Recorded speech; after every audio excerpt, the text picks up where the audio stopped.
ఈశ్వరుడు ఆయుధములను పట్టుకోవడము అంటే ఆయన తనని తాను రక్షించుకోవడం అన్న ప్రశ్న ఉత్పన్నమే కాదు. ఎందుకో తెలుసా అండి? అసలు ఆయన్ని రక్షించవలసిన పరిస్థితి ఎప్పుడు? ఆయనని భక్షించేది ఒకటి ఉంటే.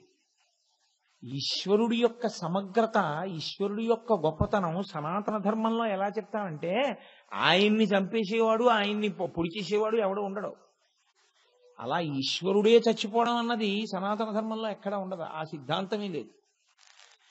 అయినప్పుడు ఈశ్వరుడే లోకములను చెనకగలుగుతాడు. ఆయన అవసరమైతే పాఠం చెప్తాడు, అవసరమైతే ఒకరిని, అవసరమైతే 100 మందిని, అవసరమైతే మొత్తం బ్రహ్మాండములను లయం చేసుకుంటాడు. అది ఈశ్వర శక్తి. ఈశ్వర స్వరూపం పట్టుకున్నటువంటి వాటిని ఆయుధములు అని పిలుస్తాం. ఇప్పుడు ఈ ఆయుధము అన్నదాన్ని ప్రత్యేకంగా ఒక లక్షణంతో కీర్తిస్తారు. ఎందుకు అలా కీర్తిస్తారు అంటే, ఆయుధము యొక్క బాహ్య ప్రయోజనము తనను తాను రక్షించుకొనుట, తనని చెనకడానికి వచ్చినటువంటి వాళ్ళని శిక్షించుట లేదా వాళ్ళని నిగ్రహించుట. ఈ 2 ఆయుధమునకు ఉండేటటువంటి ప్రయోజనాలు. అంతేకాదు, చేతిలో ఆయుధం పట్టుకుంటే దేనికి పట్టుకుంటాం?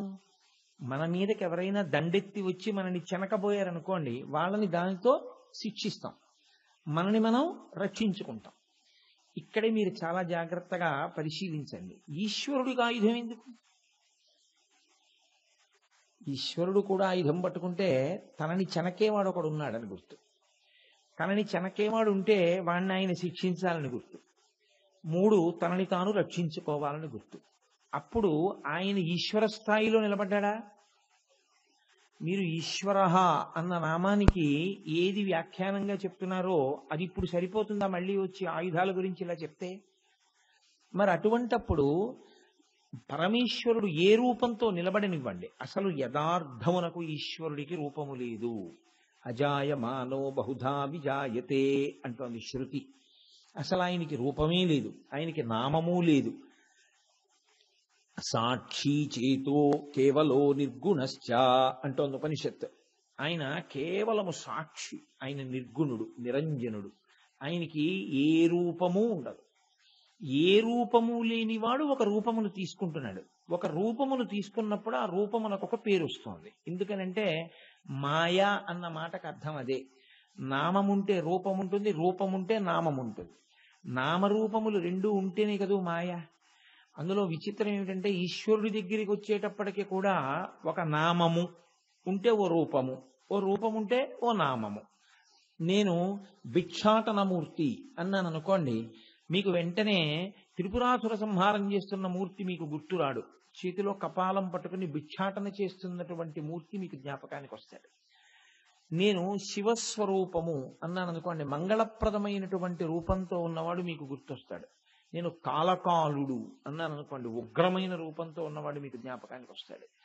నేను రాముడు అన్నాను అనుకోండి, మీకు రామచంద్ర ప్రభు జ్ఞాపకానికి వస్తాడు. నామమును బట్టి రూపము ఉంటుంది. ఈశ్వరుడు కూడా అలా తనని తాను రక్షించుకోవలసినటువంటి అవసరం ఒకటి, ఆయుధము లేకుండా చెయ్యడానికి తగినటువంటి సత్తా లేని వాడా?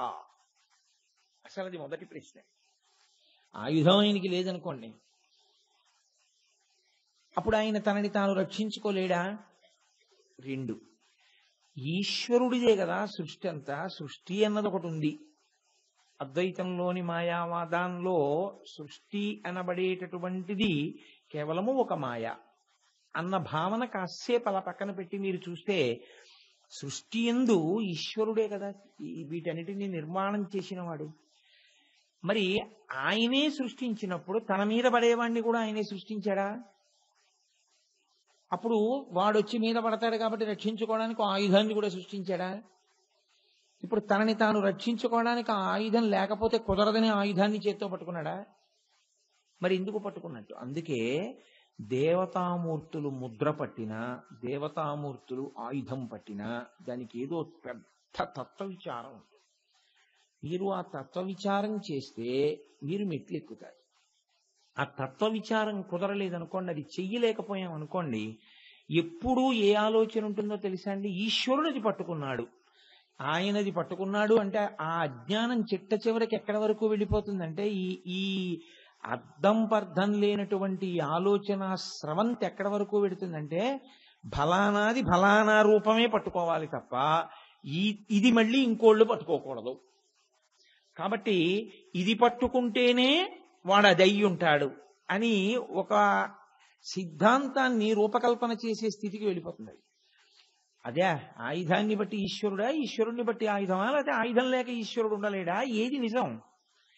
మొన్న నేను మీతో ప్రస్తావన చేశాను గంగావతరణంలో. కపిల మహర్షిగా ఉన్నటువంటి విష్ణువు దేనితో రక్షణ చేసుకున్నారు? కొన్ని వేల మంది, 60,000 మంది వచ్చి మీద పడుతుంటే ఒక్కసారి హుంకారం చేశారంతే. రోషేణ మహతా విష్ణో హుంకారమకరోత్తదా భస్మరాశి కృతా సర్వే కాకుచ్చ సకలాత్మజాహ. హుంకారం చేసి 60,000 మందిని కాల్చారు. మరి అప్పుడు ఆయుధం లేకుండా ఎలా చేశారు? అంటే మీరు ముందు అసలు ఒక విషయాన్ని స్పష్టంగా తెలుసుకోవాలి. ఆయుధం అనేటటువంటిది ఈశ్వరుడు పట్టుకోవడంలో లోకమునకు ఏదో చెప్పడం దాని యొక్క సంకేతం. ఎందుకంటే ఈశ్వరుడికి ఒక రూపాన్ని రూపకల్పన చేసినప్పుడు అదే ఆయన కాదు. ఇది మీరు గుర్తుపెట్టుకోవాలి ముందు. ఎందుకో తెలుసా అండి? నేను పంచదారతో పాకం పట్టి నేను ఒక చిలక చేసి అక్కడ పెట్టాను. ఆ పాకం ఆరిపోయి చిలక తయారైంది. ఇప్పుడు నేను అది చూపించి మీకు ఇదేమిటని అడిగాను. పంచదార చిలుక అని మీరు అన్నారు. ఇప్పుడు పంచదార చిలుకగా మాత్రమే ఉండగలదు అని మీరు అన్నారనుకోండి, నేను ఒక కోడి బొమ్మ ఒకటి చేస్తాను, దాంట్లో చేసి చూపిస్తాను. ఇప్పుడు మీరు పంచదార కోడిగా మాత్రమే ఉండగలదు అన్నారనుకోండి, మరి పక్కనున్న చిలుక కాదు. పంచదార పాకం పంచదార లేకపోతే చిలుక రాదు, కోడి రాదు.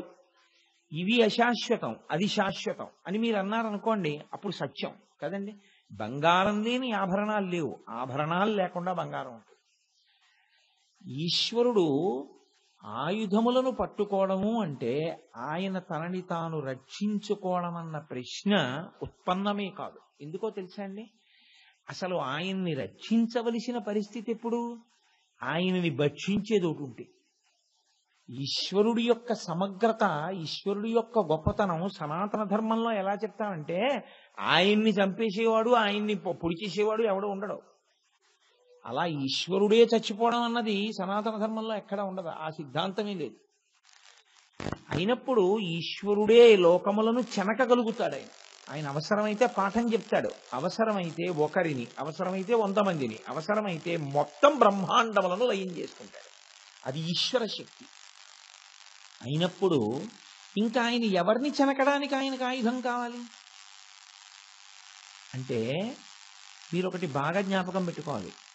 ఈశ్వరుడు సృష్టి చేసినప్పుడు ఏం చేస్తాడంటే బుద్ధి అన్నదాన్ని ఒకదాన్ని ఇస్తాడు. అది నిశ్చయాత్మకం.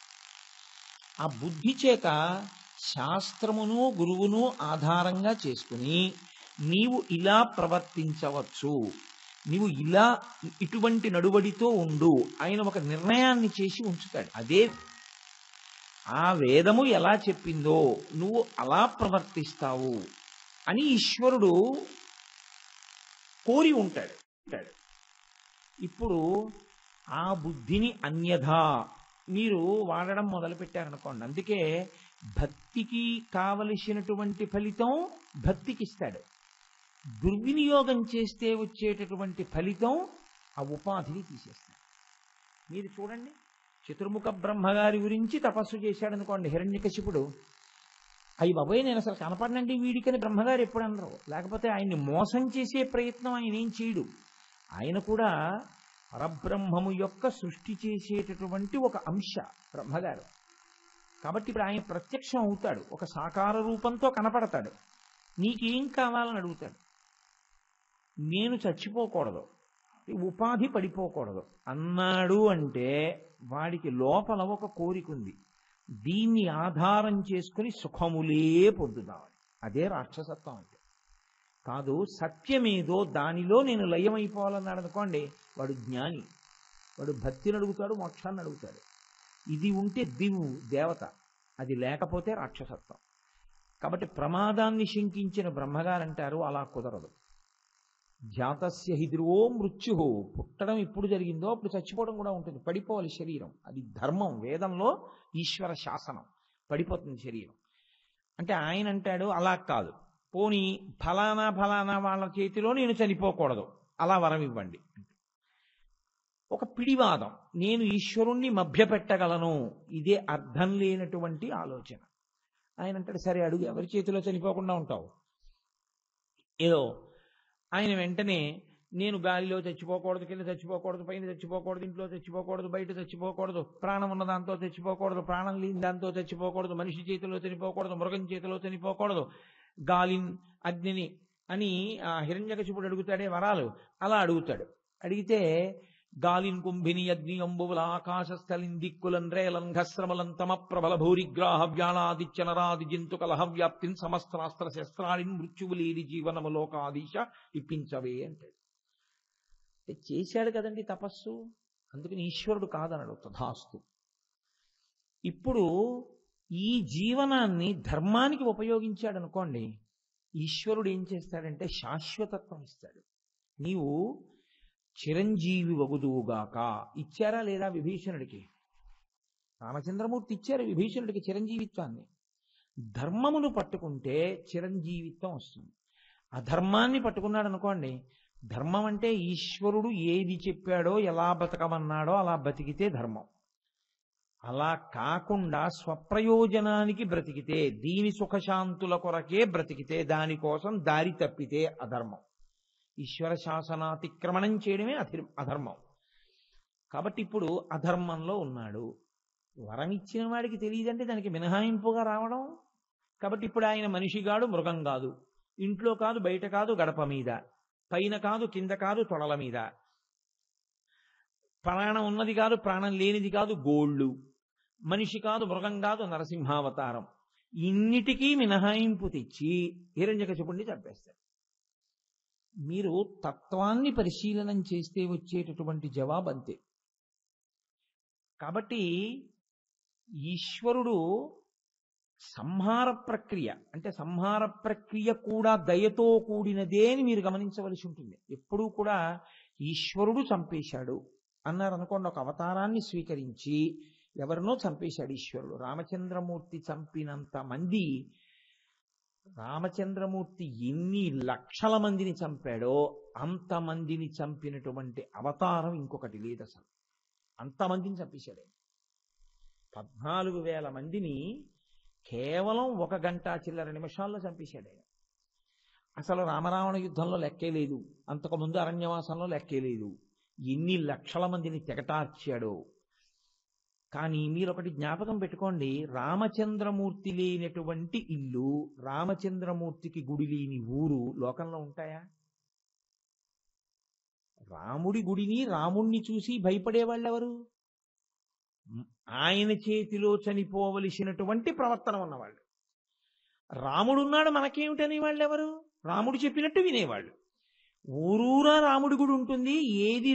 ఏది మనం వ్రాసినా శ్రీరామ వ్రాయకుండా వ్రాయము అంటే అర్థం ఏంటి? మనందరం ధర్మంగా బతకాలనే తాపత్రయం ఉన్నవాళ్ళం. ఎక్కడైనా వైక్లభ్యం ఉంటే అది దిద్దపడాలని కూడా మనం కోరుకుంటున్న వాళ్ళం. అందుకే మనం రాముడిని ఆరాధన చేస్తాం. కాబట్టి ఇప్పుడు అసలు ఈశ్వరుడు సంహరించడం, చంపడం అన్న దాన్ని మీరు క్రౌర్యముతో కూడుకున్న కార్యంగా మీరు ఎప్పుడూ చూడకూడదు. అలా మీరు చూడడం అన్నది అలవాటైందనుకోండి, మొట్టమొదటి ప్రమాదం ఎక్కడికెడుతుందో తెలుసండి? శివారాధన యందు భయం ఏర్పడుతుంది. శివుడు ఏం చేస్తాడండి అని అడిగారు అనుకోండి, ఆయన పరబ్రహ్మస్వరూపంగా ప్రళయకర్త, సంహారకర్త. కాబట్టి శివుడు ఏం చేస్తాడంటే చంపేస్తాడు అని మీరు అనుకున్నారనుకోండి, అంతకన్నా భయంకరమైన దోషం ఇంకోట్లేదు. శివుడు ప్రళయకర్త అంటే నిత్య ప్రళయకర్త, ఆయన సుఖకర్త. మీరు ప్రతిరోజు రాత్రి హాయిగా నిద్రపోవడానికి కావలసిన నిద్ర ఇచ్చేవాడు ఆయనే. ఆయనే ఆత్యంతిక ప్రళయం చేస్తాడు. అంటే మీకు జ్ఞానం ఇచ్చి, ఆ జ్ఞానము వలన సత్యము ఎరుకలోనికి వచ్చి అనుభవపూర్వకమై అద్వైతానుభూతిగా మీరు మిగల్చుకుని మోక్షమును పొందగలిగినటువంటి స్థితిని ఇస్తాడు. ఆయనే యుగాంతమునందు ఇక తనని పొందలేకపోయిన జీవుల్ని తాను పొందుతాడు. ఇప్పుడు ఇందులో కారుణ్యం ఉందా? ఎక్కడైనా కార్పణ్యం ఉందా? రామచంద్రమూర్తి రావణాసురుణ్ణి చంపేశాడు కాబట్టి అక్కడతో ఆ ఉపాధి కూడా వదిలిపోయింది. లేకపోతే ఆయన ఇంకేం చక్కబెట్టుకుంటాడు? ఆ లోపల ఉండేటటువంటి ఆ ప్రకోపంతో, ఆయనకు ఉండేటటువంటి బుద్ధి చాంచల్యంతో నిరంతరము పాపపు పనులే చేస్తుంటాడు. దాని వలన ఉపాధికి ఉపయోగమా? అది ఉండి లోకానికి ఉపయోగమా? నీ ఒంట్లోనే పుట్టింది పుండు, నీ ఒంట్లోనే పెరుగుతోంది పుండు, మీరు తిన్న దాంట్లోనే వస్తోంది అందులోకి చీము, మీకే నొప్పిగా ఉంది. నా ఒంట్లో పుట్టినటువంటి నా పుండు కాబట్టి దీన్ని ఇంకోటి తీసుకుంటే ఎలాగా? నేను దాన్ని కత్తిరించనివ్వనని కోరుకుంటారా? వైద్యుడు దాన్ని కోసేస్తే మీరు అంగీకరిస్తారా? కోయించుకుంటారు. ప్రత్యేకం వెళ్ళి అయా అక్కర్లేనిది పుండు పుట్టింది కోసేయండి అని కోయించేస్తారు. అలాగే వైద్యుడు పుండు కొయ్యడంలో, కత్తి పట్టుకోవడంలో కక్ష ఉందా? ఉపకార బుద్ధి ఉందా? అయ్యో పాపం ఈయనకి ఇది కోసేసి 1 గంట బాధ పెట్టినా తర్వాత ఇంకా ఆయన బాధపడకుండా చేసేద్దామనేటటువంటి కారుణ్యం ఎలా ఉందో, పరమేశ్వరుని యొక్క సంహార ప్రక్రియ ఎందు ఉండేటటువంటి కారుణ్యము కూడా అలాగే ఉంటుంది. అది ఏ రూపంలో కానివ్వండి, అది విష్ణువుగా రాక్షస సంహారం చేయనివ్వండి, శివుడిగా ప్రళయాన్ని చేయనివ్వండి, ఎక్కడ ఎప్పుడు ఎటువంటి సంహారకర్తగా పరమేశ్వరుడు నిలబడినా దాని వెనక ఉండేటటువంటిది మాత్రము కేవల కారుణ్యమే. ఈ కారుణ్యము మీకు అవగతమైతే ఇది ఎక్కడి వరకు వెళ్ళిపోతుందో తెలుసా అండి? ఈ సిద్ధాంతం ఎక్కడికెడుతుందంటే ఒక నిర్భయ స్థితిని కల్పిస్తుంది. ఎటువంటి నిర్భయ స్థితి? దీంట్లోనే ఉందాం అన్న తాపత్రయం, దీంతో అంటి పెట్టుకుందామన్న తాపత్రయం ఏం చేస్తుందంటే మృత్యువు రాకూడదని కోరడం మొదలు పెడుతుంది. ఒక చొక్కా చిరిగిపోతోంది, కొత్త చొక్కా కుట్టించేసుకుని చిరిగిపోతున్న చొక్కాని బయట పడేస్తారా? పడేయరా? ఎలా పడేస్తారో అలా ఇది జర్జరీభూతమై ఉనికిపోతూ ఏ పని చేయలేక, ఏదీ చూడలేక, ఏదీ జ్ఞాపకం పెట్టుకోలేక, కదలలేక, మెదలలేక, తినలేక, తిన్నది జీర్ణం చేసుకోలేక, బాగా అన్ని విధాలా నలిగిపోయి కదలలేని స్థితిలో మంచం మీద అలా పడిపోయి ఉండి కూడా జీవించడాన్ని ఇష్టపడతారా? సర్వేశ్వరుడు అమ్మయ్య ఏదో దీంతో చెయ్యగలిగినవి చేశాను, ఈశ్వరుడు అనుగ్రహించి మళ్ళీ ఇంకో కొత్త తెప్పనిస్తే, ఇంకో కొత్త పడవిస్తే, ఈ పడవ విడిచిపెట్టి ఆ పడవలో ఉండి మళ్ళీ ఈశ్వరుణ్ణి సేవిద్దాం. అందుకే మహాజ్ఞానులైన వాళ్ళెవ్వరూ, చిత్రం ఏమిటంటే నాకు అసలు మోక్షం ఇచ్చేయి, నాకు శరీరాలు ఇవ్వద్దని వాళ్ళు ఏమి ఏడవలేదు. వాళ్ళు ఏమడిగారో తెలుసా అండి? నాకు ఏ శరీరమైనా ఇవ్వయా పర్వాలేదు, కానీ ఒక్కటి, నీ పాదముల యందు నిరంతర భక్తిని కృపచి. మనిషిగా పుట్టావు, ఒక్కనాడు ఈశ్వరుడి దేవాలయానికి వెళ్ళావు, ఈశ్వరుణ్ణి కొలువవు, తత్వ విచారణ చెయ్యవు, నీ జీవిత మార్గాన్ని సుగమం చేసుకోవు, ఈశ్వర ప్రస్థానంలో ప్రయాణం చెయ్యవు. ఎందుకు ఆ మనుష్య జన్మ పనికొచ్చినట్లు? ఏమిటి దానివల్ల సుఖం? ఏమిటి దానివల్ల పొందేటటువంటి ప్రయోజనం ఏమిటి? ఏమి లేదు. ఒక సాలెపురుగు అయింది, ఈశ్వరుణ్ణి సేవించింది. ఒక పాము అయింది, ఈశ్వరుణ్ణి సేవించింది. ఒక ఏనుగయింది, ఈశ్వరుణ్ణి సేవించింది. ఒక భద్రాచలం కొండ అయింది, రామచంద్రమూర్తిని తల మీద పెట్టుకుంది. ఒక గోదావరి నది అయింది, కొన్ని కోట్ల మందికి దాహము ఆకలి తీరుస్తోంది, పుణ్యాన్ని కటాక్షిస్తోంది. ఏమిటి నీకు బాధ? ఉపాధితోటి. ఉపాధి కాదు కావలసింది, ఉపాధి యందు ఉన్నటువంటి మనస్సు ఈశ్వరుని యొక్క పాదార విందముల యందు నిలబడగలిగినదై ఉండాలి. అందుకే శంకర భగవత్పాదులు శివానంద లహరి చేస్తే చాలా గొప్ప శ్లోకం. ఆయన అంటారు, నరత్వం దేవత్వం నగవన మృగత్వం మశకత పశుత్వం కీటత్వం భవతు విహగత్వాది జననం సదాత్వత్ పాదాబ్జ స్మరణ పరమానందలహరీ విహారాసక్తం చేద్రూతయమిహ చింతేన వపుషా. శరీరంతో ఏముందయా ఈశ్వర? నువ్వు ఏ శరీరం అయినా నేను వద్దంటలేదు. నువ్వు పిల్లిగా పుట్టిస్తావా? పుట్టించు. ఆవుగా పుట్టిస్తావా? పుట్టించు. ఒక్కటి మాత్రం ఇయ్యి, ఎందులో జీవుడున్నా ఆ జీవుడు నిన్ను మాత్రమే నమ్మి నీ పాదములను సేవించగలిగినటువంటి శక్తి కలిగి ఉంటే ఏ ఉపాధి అయినా ఈశ్వరుణ్ణి చేరుకోవడానికి మార్గదర్శకం కావచ్చు, అది తరించిపోవడానికి అవకాశం ఉంటుంది. మనుష్య శరీరమేయి అని మనుష్య శరీరంలో ప్రవేశించి తెల్లవారు లేచిన దగ్గర నుంచి అవశ్యాన్ని శరీరాన్ని అందరి డబ్బు నాకే రాని అని పూజ చేసేదానికి ఇంకెందుకది? కాబట్టి శత్రువులు అన్న వాళ్ళని ఈశ్వరుడు కాదు సృజించింది, నీవే ఈశ్వర తత్వమునకు శత్రువు అవుతున్నావు. ఎలా? ధర్మమును విడిచిపెట్టేసి బ్రతకడం మొదటి తప్పు. ధర్మమును విడిచిపెట్టి బ్రతకడమే కాకుండా ధర్మాన్ని పట్టుకున్నటువంటి వాళ్ళని చెనకి ధర్మమునకు హాని కల్పించాలనేటటువంటి ఉద్దేశ్యంతో ప్రవర్తించడం పెద్ద తప్పు.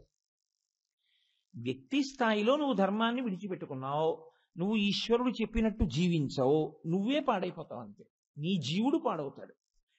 నువ్వు ధర్మాన్నే పాడు చేసేస్తున్నావు. లోకంలో ధర్మం ఉండకుండా చేస్తే నేను ఎందుకు చంపుతానో తెలుసా అని భాగవతంలో ఆయన ఒక చోట ప్రహ్లాదోపాఖ్యానంలో వివరణ చేస్తాడు. ఆయన అన్నాడు, నన్ను నమ్ముకున్నటువంటి సాధు పురుషుల జోలికి వచ్చినా, గోవుల జోలికి వెళ్ళినా, ధర్మ పదవి జోలికి వెళ్ళినా, శృతి వేదముల జోలికి వెళ్ళినా, దేవతల జోలికి వెళ్ళినా, వీటికి హాని కల్పించినా వాళ్ళని పట్టి నేను వధిస్తాను అన్నాడు. ఆయన అవతార స్వీకారం చేసి చంపవలసిన అవసరం, ఆయన ఒక ఆయుధాన్ని పట్టుకుని చంపవలసిన అవసరం ఎందుకు వచ్చిందంటే ఆయనకేదో ప్రమాదం వస్తుందని కాదు. ఆయన అసలు ఆద్యంతరహితుడు, అందుకే శివలింగంగా ఉంటాడు. లింగ అన్న శబ్దానికి ఉన్నటువంటి గొప్పతనం ఏమిటో తెలుసా అండి? లింగము గుండ్రంగా కదా ఉంటుంది. ఇలా నేను కింద ఓ గుండ్రంగా సున్నా గీసి ఇది కింద ఎంతవరకు ఉంది అని నేను మిమ్మల్ని అడిగాను. ఇలా గీత గీసి నిలువుగా దీనికి పైన ఎక్కడ వరకు ఉంది అన్నాను అనుకోండి, ఇదిగో ఈ గీత ఇక్కడ వరకు ఉంది అంటారు. ఈ గీత కింద ఎక్కడ వరకు ఉంది అని అడిగాను అనుకోండి, ఇదిగో ఇక్కడ వరకు ఉంది అంటారు.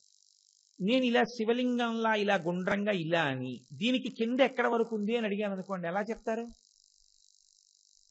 దాన్ని నేను అలా కిందకి పెంచుకుంటూ వెళ్ళిపోతున్నాను, మీరు ఎక్కడ వరకు వెళ్ళాను అనుకుంటున్నారో అక్కడికన్నా ఇంకా వెళ్తోందంటాను. ఇప్పుడు దానికి ఏమైనా మొదలుందా? దానికి తీరుందా? పైకి తెలుస్తుందా? లింగ అన్న శబ్దంలోనే ఏమిటంటే దానికి ఆద్యంతములు లేవు అని గుర్తు. అసలు లింగ అన్న శబ్దం గుండ్రంగా ఉంటుంది, శివలింగం అన్న దాంట్లోనే దాని రహస్యం ఏమిటంటే దాని ఆది దాని అంతము నువ్వు కనిపెట్టలేవు. అది ఈశ్వరుడు యొక్క స్వరూపం, ఆద్యంతములు లేనిది. దానిని చెనకేవాడెవరిహా? దానిని చెనకడం అన్న ప్రశ్న ఒకటి ఉంటుందా? ఉండనే ఉండదు. అందుకే సనాతన ధర్మమునందు ఈశ్వరుణ్ణి చెనకడం అన్న సమస్యే లేదు అసలు. ఆయనే శాశ్వతుడు, శాశ్వత ఖండపరశు. ఆయన వెళ్ళిపోయేవాడు కాడు, ఎప్పుడూ ఉంటాడు ఆయన. ఇప్పుడు కాదు, ఎన్ని యుగములు ఎన్ని ప్రళయములు జరిగిపోయినా ఆయన అలాగే ఉంటాడు. అలా ఉండేటటువంటి ఈశ్వరుణ్ణి చెనకేటటువంటి వాడు లేనప్పుడు ఆయుధం ఎందుకు వచ్చింది మరి? దీనికి జవాబు మహాభారతం అనుశాసనిక పర్వంలో పరమశివుడు పార్వతీదేవితో చెప్పాడు. ఆవిడ కొన్ని ఆయుధాల పేర్లు చెప్పి, శివ మీరు ఎందుకు పట్టుకుంటారు ఇవి చాలా ఉగ్రంగా ఉంటాయే చూడ్డానికి, ఇవి మంగళప్రదంగా ఏమి చూడగానే బాగుంది అన్నట్లుగా ఉండవు కదా. ఒక ఢమరుక ఉందనుకోండి, ఒక శంఖం ఉందనుకోండి. నేను మీకు ఒక ఉదాహరణకి చెప్పాలి అంటే, ఒక శంఖం మంగళప్రదంగా ఉంటుంది. శంఖం నిత్యం పూజ చేస్తాం, శంఖంతో అభిషేకం చేస్తాం. శంఖాన్ని పరమశివుడు కూడా పట్టుకుంటాడు. నేను అదే మీతో చెప్పింది. ఈశ్వరుడికి నామరూపాలు లేవు కాబట్టి ఆయన ఏ రూపంతో ఏదైనా పట్టుకుంటాడు. నా దృష్టిలో పరమశివుడే తిరుమల కొండ మీద ఉన్నాడు. తిరుమల కొండ మీద ఉన్న వెంకటేశ్వరుడే శ్రీశైలంలో శివలింగంగా ఉన్నాడు తప్పించి నాకు వెంకటాచలంలో వెంకటేశ్వరుడు శ్రీశైలంలో మల్లికార్జునుడు కాడని నేను చెప్పను. ఆయనే ఈయనగా ఉన్నాడు. అందుకే అసలు ఇంకా ఎక్కువ మాట్లాడితే రెండు శ్రీశైలాలే. ఎందుకో తెలుసా అండి? భవిష్యోత్తర పురాణంలో మాట ఉంది. యశోద కృష్ణావతారంలో వెళ్ళి కృష్ణుడిని అడిగింది, కృష్ణ నిన్ను పెంచి పెద్ద చేశాను, నీకు ఇన్ని కళ్యాణాలు అయ్యాయి, నేను ఒక్క కళ్యాణం చూడలేదు, నీ కళ్యాణం చూడాలనుంది, నేను ఎలా చూడగలనని అడిగింది ఆవిడ. అడిగితే ఆయన మనస్సీదతమే కృష్ణ తవ కళ్యాణ వీక్షణే, నాకు నీ కళ్యాణం చూడాలనుంది, ఎలా అంటే ఆయన అన్నాడు, శ్రీశైలే పూరయిష్యామి కించిత్ కాలాదనంతరం. భవిష్యోత్తర పురాణం. శ్రీశైలంలో నీ కోరిక పూర్తి చేస్తానమ్మా అన్నాడు. శ్రీశైలం అంటే ఇప్పుడు మనం ఏ శ్రీశైలం చెప్తున్నాం? శ్రీశైలం అంటే మన దృష్టిలో కర్నూలు జిల్లాలో మల్లికార్జున స్వామి అన్నది శ్రీశైలం కాదు. శ్రీశైలే పూరయిష్యామి అంటే ఇప్పుడు తిరుమలై అంటున్నాం కదా మనం. తిరు ద్రవిడ భాషలో శ్రీ, మలై కొండ, శ్రీశైలము శ్రీశైలం ఆయన సంస్కృతంలో చెప్పాడు, అంతే తేడా. నామరూపాలకి భాషకి అంటి పెట్టేసుకుంటే ఇదిగో ఇలాంటి ఉపద్రవాలే వస్తాయి.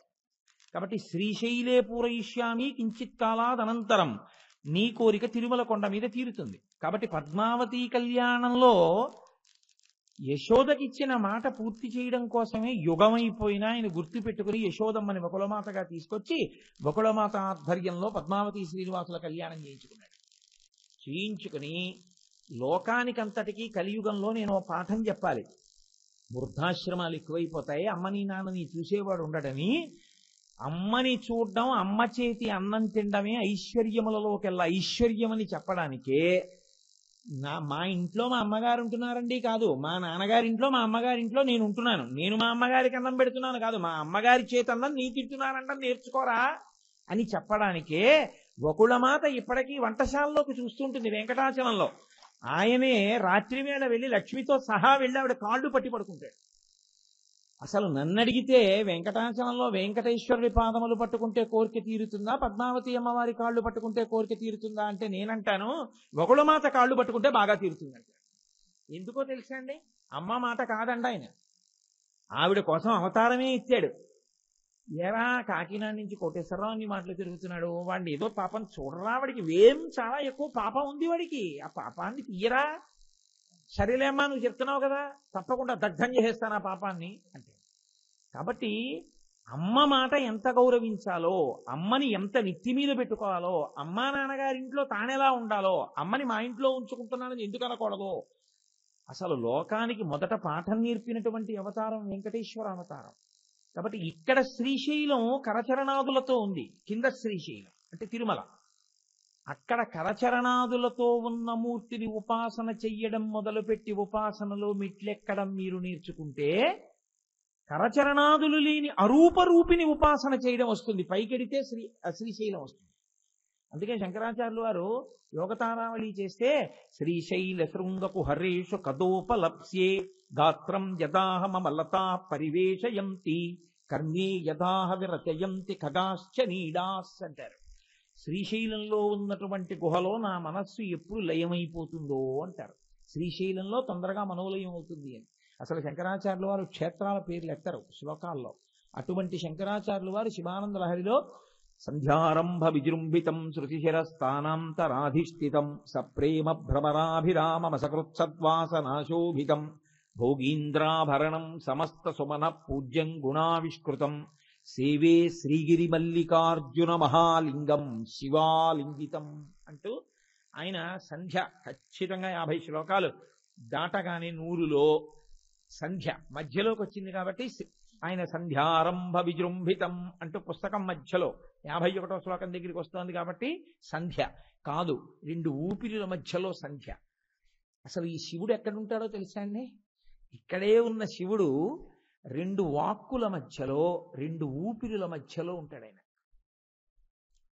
మీరు చూడండి, 2 వాక్కుల మధ్యలో ఏముంది? మౌనం ఉంటుంది. నేను ఒక వాక్యాన్ని చెప్పి ఇంకో వాక్యం చెప్తున్నాను అనుకోండి, ఈ 2 వాక్యాలకి మధ్యలో కించిత్ మౌనం వస్తుంది. ఆ కించిత్ మౌనం సమయాన్ని మీరు పరిశీలించండి, సభంతా మౌనంగా ఉంటుంది.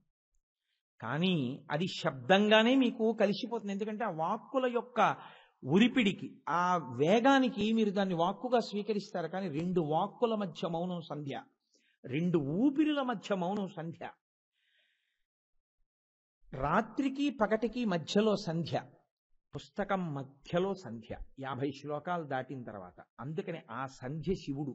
అందుకని సంధ్యారంభ విజృంభితం అని శంకర భగవత్పాదులు ఒక మాట అన్నారంటే అంత తేలిగ్గా ఏమనరు ఆయన. అటువంటి శంకర భగవత్పాదులే శ్రీశైలం గురించి అంత గొప్పగా చెప్పారు. భవిష్యోత్తర పురాణంలో స్వామి శ్రీశైలే పూరయిష్యామి కించిత్ కాలాదనంతరం అంటూ తిరుమల క్షేత్రాన్ని శ్రీశైలం అన్నాడు. ఇప్పుడు కరచరణాదులతో కూడినటువంటి మూర్తి అయితే మీకు ఇలా నిలువుగా నిలబడి ఉంటాడు. అది అమ్మవారు కానివ్వండి, సుబ్రహ్మణ్యుడు కానివ్వండి, గణపతి కానివ్వండి, వినాయకుడు కానివ్వండి, లేకపోతే పరమశివుడే సాకారంగా నిలబడనివ్వండి. ఇలా నిలబడితే ఆది అంతము మీకు తెలుస్తుంది. ఎక్కడ వరకు ఉన్నాడండి అన్నాను అనుకోండి, ఇదిగో ఇక్కడ వరకు ఉన్నాడండి. కింద ఎక్కడ వరకు ఉన్నాడండి, ఇదిగో పద్మపీఠం మీద పాదాలు పెట్టుకుని ఉన్నాడు, ఇక్కడ వరకు ఉన్నాడండి. ఇది శివలింగానికి చెప్పండి అలా ఎక్కడ వరకు ఉందో, ఎక్కడ వరకు కిందకుందో. దాని ప్రధానం ఏమిటి? అందుకే శివలింగం పెరుగుతూ ఉంటే ఆపుతూ ఉంటారు. శివలింగం మీకోసమని ఇంకా ఆగిపోతుంది తప్ప అది యథార్థమునకు ఉపాసనా క్రమమునందు పెరిగిపోయినదే. వెంకటాచలం కిందనే కపిలలింగం ఉంది. కపిలలింగం ఎక్కడది? కపిలేశ్వర స్వామి వారిని మనం దర్శనం చేస్తాం. ఆ కపిలేశ్వర స్వామి వారు ఎక్కడి వారో తెలుసా అండి? పాతాళలోకంలో కపిల మహర్షి పూజ చేశారు ఆయన. పాతాళలోకంలో ఉన్నటువంటి శివలింగం కపిల మహర్షి ఒకప్పుడు పాతాళంలోంచి భూమండలం మీదకి వచ్చారు, శేషశైలం దగ్గరికి. ఆయన వస్తూ ఉంటే ఆయన వెనక ఈ శివలింగం కూడా పెరిగి పెద్దదై వచ్చింది. కిందనున్న భోగవతి గంగానది ఆయనతో పాటు పైకొచ్చి అక్కడే కపిల తీర్థంలో పుష్కరిణిగా వచ్చి నిలబడింది. నిలబడినట్టే ఈయన నిలబడ్డారు కపిల మహర్షి. అది మాత్రం ఆగలేదు, వెళ్ళిపోతోంది. వెళ్ళిపోతోందన్న మాటకు అర్థం ఏంటంటే దానికి ఎప్పుడూ అద్యంతములు లేవని. అది పెరిగిపోతోంది. ఇప్పుడు అలా వెళ్ళిపోతే మీరు మాంసనేత్రంతో దాన్ని చూడ్డానికి, అభిషేకం చేయడానికి, పూజ చేయడానికి కుదరదు. కాబట్టి అనుగ్రహాన్ని ఈశ్వరుడు ఇంకొకళ్ళ రూపంలో ఇస్తాడు. కామధేను వచ్చి తన కాలి డెక్క ఆయన మీద పెట్టి మా వర్ధస్య, ఇక పెరగవద్దు. అందుకని ఆయన కపిల మహర్షి చేత కృతయుగంలో పాతాళంలో పూజింపబడి తదనంతర కాలమునందు పైకొచ్చి కామధేనువు చేత పెరగవద్దు అని ప్రార్థన చేయబడినవాడు కనుక ఆయనకి కపిలేశ్వరుడు అని పేరు. ఈ కార్తీక మాసంలోనే పర్వదినాల్లో ప్రత్యేకించి పౌర్ణమి తిథి నాడు మధ్యాహ్నే దశనాడికాహ, కేవలం 10 నిమిషాలు ఈ బ్రహ్మాండములో ఉన్నటువంటి సర్వ తీర్థములు కూడా కపిల తీర్థాన్ని ఆవహిస్తాయి. ఎందుకంటే అక్కడ స్నానం చేస్తే ఈ బ్రహ్మాండములో ఉన్న సమస్త తీర్థములలో స్నానం చేసిన ఫలితం ఇవ్వడానికి ఈశ్వరుడు భక్తవత్సలుడై ఇచ్చినటువంటి అవకాశం అది. సరే, ఇప్పుడు శివలింగము ఆద్యంతములు లేనిది. ఆద్యంతములు లేనిది అన్న మాటలో చెనకబడడం అనేటటువంటి ప్రశ్న లేనిది. ఆయనే కాదు, ఈశ్వరా అని పిలవబడినవాడు చెనకబడడు. ఆయనని ఎవ్వరూ సంహరించలేరు. కాబట్టి శత్రువు అన్నవాడు లేడు. ఆయనకి శత్రువు లేడు, కానీ ఆయన శత్రువు అనుకున్న వాళ్ళు ఉన్నారు. ఇది మీరు పట్టుకోవాలి. ఆయనకి శత్రువు ఎప్పుడూ లేడు. వృషద్విచిత్రతల్పయోర్ భుజంగమౌక్తికస్రజో గరిష్టరత్నలోష్టయో సుహృద్విపక్షపక్షయో తృణారవింద చక్షుషో ప్రజామహీ మహేంద్రయో సమప్రవర్తయన్మనః కదా సదాశివం భజే. ఆయనకి హంసతూలిక తల్పము ఒకటే, గడ్డి పరిచి పడుకోమంటే ఆ శయ్య ఒకటే. ఆయనకి మిత్రుడు లేడు, ఆయనకి శత్రువు లేడు. ఆయనకి అన్నీ సమానమే. కానీ ఈశ్వరుడు శత్రువు ఎవరికి? అలాంటి భావన పెంచుకున్నవాడికి కదండి. ఎవడటువంటి భావన పెంచుకున్నాడో వాడికి ఆయన శత్రువు, ఆయనకి వాడు శత్రువు కాడు. కాబట్టే అయ్యయ్యో పాడైపోతున్నాడు రా వీడి భావన పెట్టుకుని వీడిని కూడా ఉద్ధరిద్దామని ఆయన ఉద్ధరిస్తాడు. అందుకే సనాతన ధర్మంలో సంహార ప్రక్రియ కారుణ్యమో, లేకపోతే ఈశ్వరుడు కూడా చంపేస్తాడు అని మీరు అన్నారనుకోండి, ఆయనకి కార్పణ్యం వచ్చి కూర్చున్నట్టు. అప్పుడు ఆయన యందు పూర్ణ కారుణ్యం ఉందని కానీ, ఆయన శుద్ధ సత్వస్వరూపుడని కానీ అసలు మీరు ఈశ్వర తత్వమును ప్రతిపాదన చేయలేరు. అది ఎవరి ఎందైనా సరే. అసలు ఈశ్వరుడు శుద్ధ సత్వగుణము కలిగినటువంటి వాడు, లేదా ఆయన గుణాతీతుడు.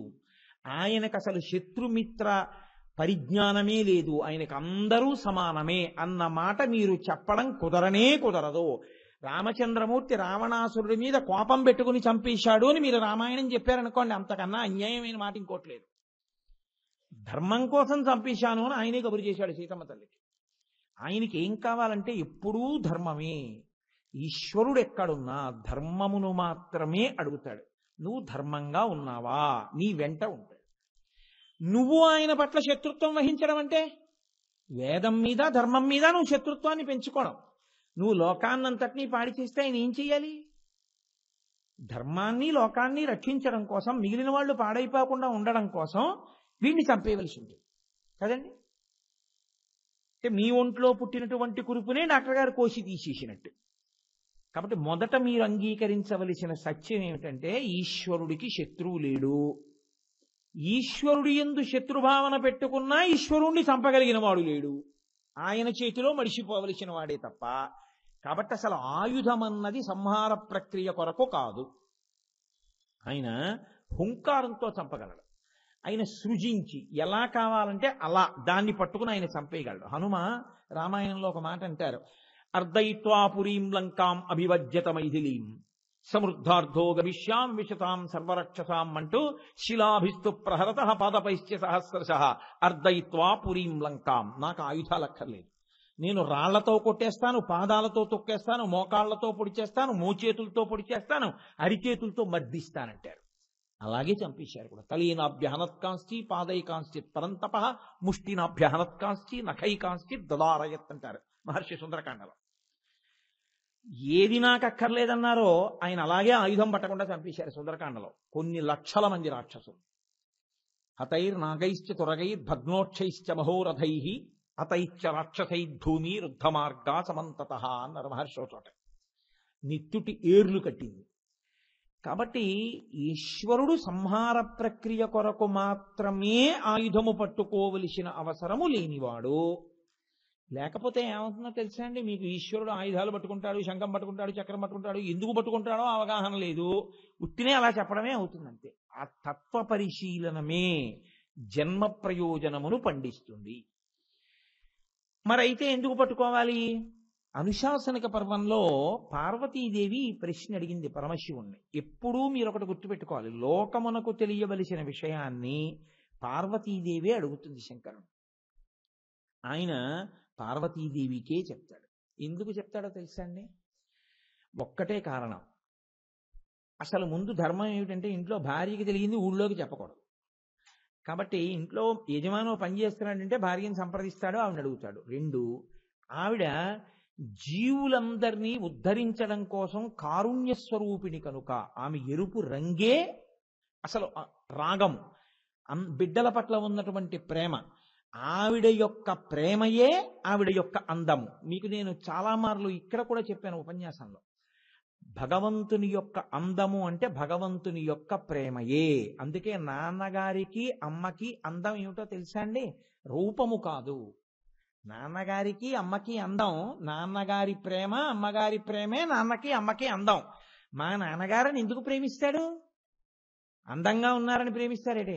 అలా అయితే పక్కింటి వాళ్ళ నాన్నగారు చాలా అందంగా ఉన్నాడు అనుకోండి, మీ నాన్నగారిని ప్రేమించడం మానేస్తారా? లోకంలో ఒక ధూర్త మాట ఉంటుంది, అసలు ఆ మాట కూడా అనకూడదు ఎవరు. అందుకని నేను ధూర్త మాట అన్నా.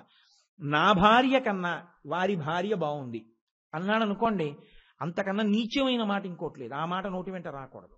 పోని అలా అన్నవాడు ఉన్నాడు ఎక్కడో. మా అమ్మగారి కన్నా వీళ్ళ అమ్మగారు బాగుంటారని ఎవరన్నా అంటారా? మా నాన్నగారి కన్నా వాళ్ళ నాన్నగారు బాగుంటారంటారా? అనరు. మీ నాన్నగారే మీకు ఎక్కువ, వాళ్ళ నాన్నగారు వాళ్ళకి ఎక్కువ, అంతే.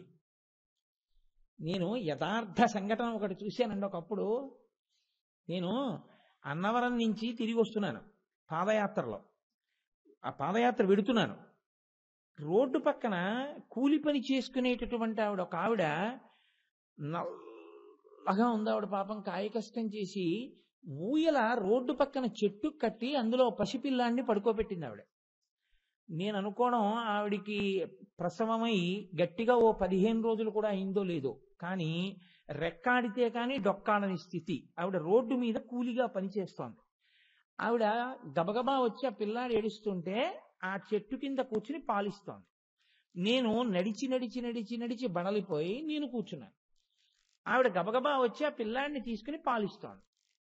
ఇంతలో మరి ఎక్కడి నుంచి వస్తున్నారో నాకు తెలియదు, కారులో వెళ్ళిపోతున్న వాళ్ళు కూడా ఆ చెట్టు కిందే పలహారాలు తిందామని ఆగారు. కారులోంచి అన్నీ తీసుకుని పెట్టుకున్నారు. ఆవిడ చాలా నల్లగా ఉన్నారు, ఆ పిల్లాడి తల్లి. కానీ ఆ పిల్లవాడు బంగారంలా మెరిసిపోతున్నాడు. అలా పుట్టకూడదని ఎక్కడుంది, వాడు బంగారంలా ఉన్నాడు. ఈవిడ పాలిచ్చి ఆ పిల్లాన్ని పడుకోబెడుతుంటే ఆ కారులో వచ్చిన ఆవిడికి పిల్లలు లేరు. ఆవిడ ఈ పిల్లాన్ని చూసి మురిసిపోయి వచ్చి ఎత్తుకని ఇలా ఇలా ఇలా ఇలా ఎంతో సంతోషపడిపోతుంది. అబ్బోయ్ ఎంత బాగున్నాడో, ఎప్పుడు పుట్టాడు, అయ్యయ్యో ఇలా పడుకోబెట్టేసావి ఏంటి అని ఆవిడ మాట్లాడుతోంది. వీడు క్యార్ క్యార్ క్యార్ క్యార్ క్యార్ క్యార్ ఏడుస్తున్నాడు. ఆవిడ పిల్లాడిని ఆవిడకి ఇచ్చేసింది. వెంటనే వాడు ఏడుపు ఆపేశాడు. నేను వెంటనే జగన్మాతని తలుచుకుని నమస్కారం చేశాను. ఎందుకో తెలుసా అండి, ఈవిడ పట్టు చీర కట్టుకుంది, కారులో వచ్చింది, ఒంటికి పరిమళ ద్రవ్యాలు రాసుకుంది, కొప్పు నిండా పువ్వులు పెట్టుకుంది, ఏసీ కారులో వచ్చింది, సుక్క చెమట పట్టలేదు, ఒళ్ళు యోజనగంధిలా సువాసనాభరితంగా ఉంది. ఎంతో ప్రేమైకమూర్తి, కన్న తల్లిగా బిడ్డనెత్తుకుంది. ఏమిటి వాడికి కష్టం? వాడు అందాన్ని, ఆ పరిమళాల్ని, ఆ పువ్వుల్ని, ఆ ఒంటి రంగుని, ఆవిడ ఐశ్వర్యము వాడికి అక్కర్లేదు. నల్లగా ఉందా, చెమట పట్టిందా, రోడ్డు మీద కూలి చేస్తోందా, మా అమ్మ అన్నం తిందా తినలేదా, మా అమ్మ ఒంటికి ఎంత ధూళి కొట్టింది వాడికి అనవసరం. అమ్మ చేతి స్పర్శ వాడికి అందం. అది అమ్మతనం కదా, అది అందం, అది సౌందర్యం. అందుకని శంకర భగవత్పాదులు సౌందర్య లహరి అన్నారు. అది అమ్మ అందం కాదు సౌందర్యం అంటే, అమ్మ భావనయే అందం. కాబట్టి అమ్మతనం అందం అంటే పార్వతీదేవి అందగత్తే అంటే దాని అర్థం పార్వతీదేవి బాహ్యంలో ఎంత అందంగా ఉంటుందండి అని కాదు దాని ఉద్దేశం. నీ తల్లే నీకంతంగా ఉంటే ఆ బ్రహ్మకీట జనని అయిన పార్వతీదేవి ఎంత అందగత్తే అయి ఉండాలి అమ్మతనంతో. అది గుర్తుపెట్టుకోవాల్సింది. ఆవిడ అందాలు చూడవలసిన వాడెవరు? ఒక్క శివుడు. కామీశజ్ఞాత సౌభాగ్యమార్దవోరు ద్వయాన్విత. మహాకామేశ్వరుడికి మాత్రమే తెలిసిన ఊరువుల సౌందర్యం. ఒక్క కామేశ్వరుడే ఆవిడ ఒంటి సౌందర్యాన్ని, ఆ రంగుని, ఆ కాంతిని, ఆమె సోయగాల్ని చూసి మురిచిపోతాడు. అది నీ పని కాదు, నువ్వు కొడుకువి. నీకు ఆవిడ జగజ్జనని, ఆయనకి శివకామ సుందరి. అందుకని ఆవిడ అక్కడ శివకామ సుందరి, మనకి అఖిలాండేశ్వరి. ఇది తత్వం. ఇది నువ్వు అమ్మ అని నిలబడగలిగితే సౌందర్య లహరి. ఆ అమ్మ అందం. అది నాన్నగారిగా శివుడు అందం. నాన్నగారిగా నీకు శివుడు అందం అయితే అప్పుడు ఆయన చేతిలో ఆయుధం నీకు ఎందుకు పనికొస్తుంది? మీరు కొంచెం జాగ్రత్తగా వినండి. ఇప్పుడు ఈ సభలో నేను నమ్మినంత వరకు ఈశ్వరుడి మీద విరోధం పెట్టుకున్న వాళ్ళు కానీ, ఈశ్వరుడి మీద కక్ష పెట్టుకుని బతుకుతున్న వాళ్ళు కానీ లేరు. ఈశ్వరుని యందు భక్తితో బతుకుతున్న వాళ్ళే ఉన్నారు. ఒకవేళ ఏదైనా దోషాలున్నా వాటిని ఈశ్వరుడు తీసేసి మమ్మల్ని చక్కగా ప్రవర్తించేట్టు చెయ్యాలని కోరుకుంటున్న వాళ్ళే ఉన్నారు. మీకు నేను ఆయుధాల గురించి చెప్పవలసిన అవసరం ఎందుకు? అసలు మీకోసం కాదుగా. అప్పుడది ఆయుధం ఆయన శత్రువు అనుకున్న వాడి మీద ప్రయోగించవలసి వస్తే నేను ఈ 7 నామాలు చెప్పవలసిన అవసరం మీకు లేదు కదా. అక్కర్లేదు, విడిచిపెట్టేసేయచ్చు. లేదు, నేను మీకు చెప్పాలి అంటే భక్తులకు కూడా దానివల్ల ఏదో ఉపకారం ఉండాలి కదా. ఆయుధానికి 2 ప్రయోజనాలు ఉంటాయి. బాహ్యంలో బాగా గుర్తుపెట్టుకోండి, శత్రువుని నిరోధించుట, తనను రక్షించుకొనుట. అలాగే ఈశ్వరుడి చేతి ఆయుధం ఆయన పట్ల శత్రుత్వం పెంచుకున్న వాళ్ళని నిగ్రహించడానికి, ఆయన పట్ల భక్తి పెంచుకున్న వాళ్ళ భక్తి ఉద్దీపింపచేయడానికి, 2గా ప్రకాశిస్తుంది. అందుకే అనుశాసనిక పర్వంలో పార్వతీదేవితో ఈ రహస్యాన్ని చెప్పాడు. ఆయన అన్నాడు, పార్వతి లోకమంతా కూడా శీతోష్ణ సంఘాతము. ఎంత గొప్ప మాట అండి! ఈ ప్రపంచమంతా చల్లతనము, వేడి, ఈ రెండిటి యొక్క కలయిక. ఈ 2 కలిసి ఉండకపోతే ఈ ప్రపంచము లేదు. అందుకని వేడి కలయిక ఉంటాయి. మీకు దీనికి తేలిక ఉదాహరణ ఏమిటో తెలుసా అండి? నేను పెద్ద విచారణ చేసి మీకు చెప్పక్కర్లేదు. పగలు రాత్రి ఇవి 2గా వేడి చల్లతనానికి గుర్తులు. పగలు రాత్రి ఎందుకు వచ్చేట్టు చేశాడు ఈశ్వరుడు? సూర్యోదయ సూర్యాస్తమయాలని మనం అంటాం. ఆయన కాదు ఉదయించి అస్తమిస్తున్నది. ఆయనకి ఎదురుగుండా భూమి వెడితే సూర్యోదయం, ఆయన నుంచి చాటుకు వెడితే సూర్యాస్తమయం, చీకటి. ఇప్పుడు ఈయన సూర్యుడు అనుకోండి, ఎదురుగుండా ఉన్న గుండ్రంగా ఉన్నది ఈ సీతాఫలం పండు, ఇది భూమి అనుకోండి. ఇప్పుడు ఇది ఇలా ఎదురుగుండా వచ్చింది అనుకోండి, ప్రకాశం, వెలుతురు. ఇది ఇలా తిరిగింది అనుకోండి, భూమి. ఇప్పుడు ఆయనకి ఎదురుగుండా ఉండకుండా ఆయనకి వెనక్కి వెళ్ళింది ఏమిటవుతుంది? చీకటి. ఎదురుగుండా వచ్చింది వెలుగు. మళ్ళీ ఇది ఇలా తిరిగింది అనుకోండి, ఇటు వెలుగు ఇటు చీకటి. మళ్ళీ ఇది ఇలా తిరిగింది అనుకోండి, ఇటు వెలుగు ఇటు చీకటి. అంతేగా. మనకి పగలైతే అమెరికాకి చీకటి, అమెరికాకి చీకటి అయితే మనకి పగల. ఇది ఎందుకు వచ్చింది? భూమి తిరగడం వల్ల వచ్చింది. ఎవరు తిప్పుతున్నారు? మీరా నేనా? కాబట్టి ఆయనే తిప్పుతున్నాడు. ఆయన ఎందుకు తిప్పుతున్నాడు? తిప్పడం ఆపేసి భూమిని అలా ఉంచేశాడు అనుకోండి, బాగా గుర్తుపెట్టుకోండి, కొంతమందికే పగలుంటుంది, కొంతమందికే చీకటి ఉంటుంది. ఇప్పుడు చీకటి ఉన్న వైపు వాళ్ళకి నీళ్ళు ఇంకవు, పగలున్న వాళ్ళకి నీళ్లు ఉండవు. నీరు ఎక్కువైపోయిన వైపు మునిగిపోతుంది, నీరు తక్కువైపోయిన వైపు ఎడారైపోతుంది. ఈ లోకం నిలబడుతుందా అసలు? అందుకని తిప్పాడు ఆయన సూర్యుడి చుట్టూ. ఎంత కారుణ్యమూర్తి మీరు ఆలోచించండి. ఇదొక్కటి చాలదా మీరు ఈశ్వరుడికి నమస్కారం చెయ్యాలనిపించడానికి? ఈ ఒక్క ఉపకారం చాలదా? ఏం 6:30కి ఎందుకు ఉపన్యాసం మధ్యాహ్నం 12కి పెట్టకూడదా? ఇలా కూర్చోగలరా మీరు? కూర్చోలేరు కదా. ఇప్పుడైతే చల్లగా ఉంది. ఇది చల్లతనం వేడి రెండిటి యొక్క సంఘాతముగా నడుపుతూ ఉంటాడు ఈశ్వరుడు. ఇలా నడపడంలో పార్వతి చల్లగా ఉన్న వాటినన్నింటినీ నేనే విష్ణు స్వరూపంతో భరిస్తాను, వేడిగా ఉన్న వాటిని ప్రత్యేకంగా శివస్వరూపంతో పట్టుకుంటాను. చల్లతనం వేడితనం కలిపి శివుడిగా పట్టుకున్న ఆయుధముల చేత భక్తుల యందు రక్షణ చేస్తూ ఉంటాను, భక్తిని ఉద్దీపింప చేస్తూ ఉంటానని చెప్పాడు. అందుకే ఆయనే విష్ణువు, విష్ణువే శివుడు. అందుకే సంధ్యావందనం చేస్తే శివస్య హృదయం విష్ణోశ్చ హృదయం శివ యథాంతరన్న పశ్యామి తథామే స్వస్తిరాయుషి. ఈశ్వర, శివుని యొక్క హృదయము విష్ణువు, విష్ణువు యొక్క హృదయము శివుడు. ఎన్నడూ నాకు శివకేశవుల మధ్య భేదము కనిపించని రీతిలో నా జీవితము కొనసాగుగాక అని మనం అడుగుతాం.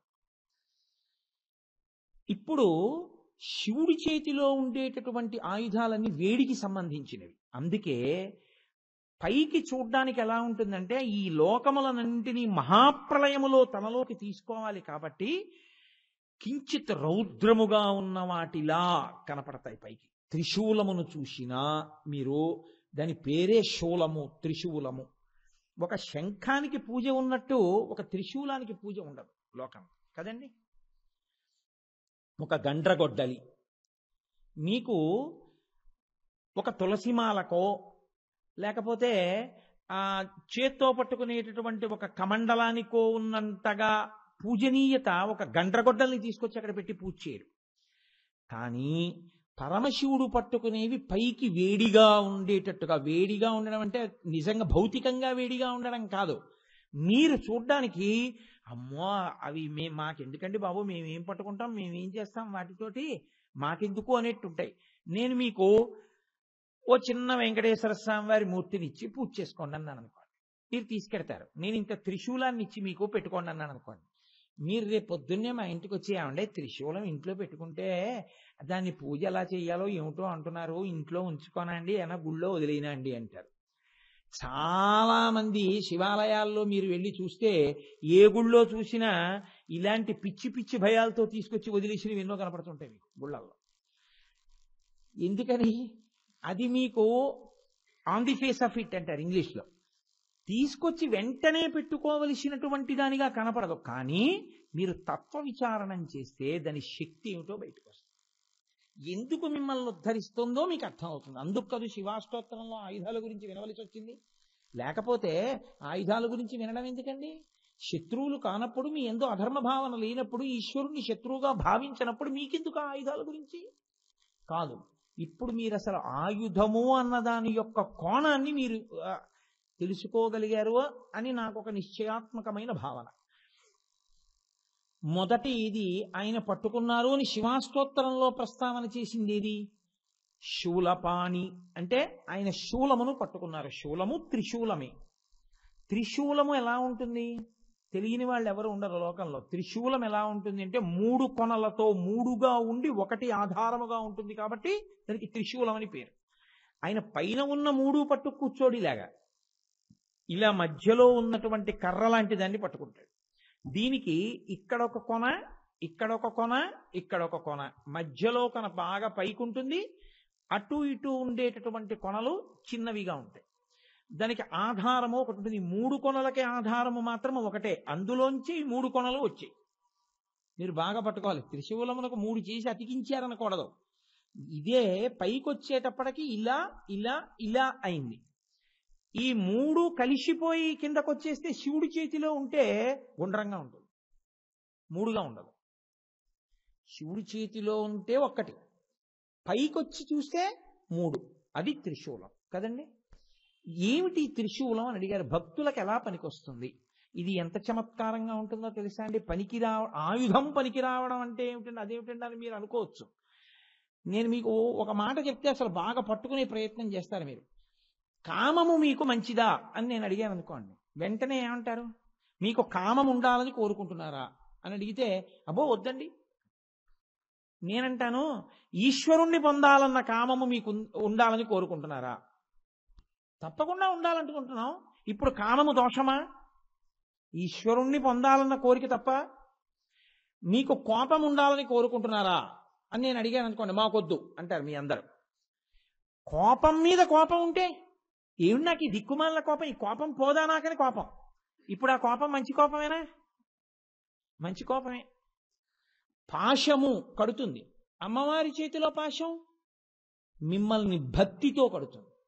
భక్తి అన్నది మీకు ఇస్తుంది, ఇచ్చి పాదాల దగ్గరికి లాక్కుంటుంది. ఇప్పుడు పాశం మంచిదేనా? మంచిదే. అంటే ఆయుధము మీకెలా ఉపయోగపడాలో అలా ఉపయోగపడుతుంది భక్తులైన వారికి. అది దాని యొక్క లక్షణం.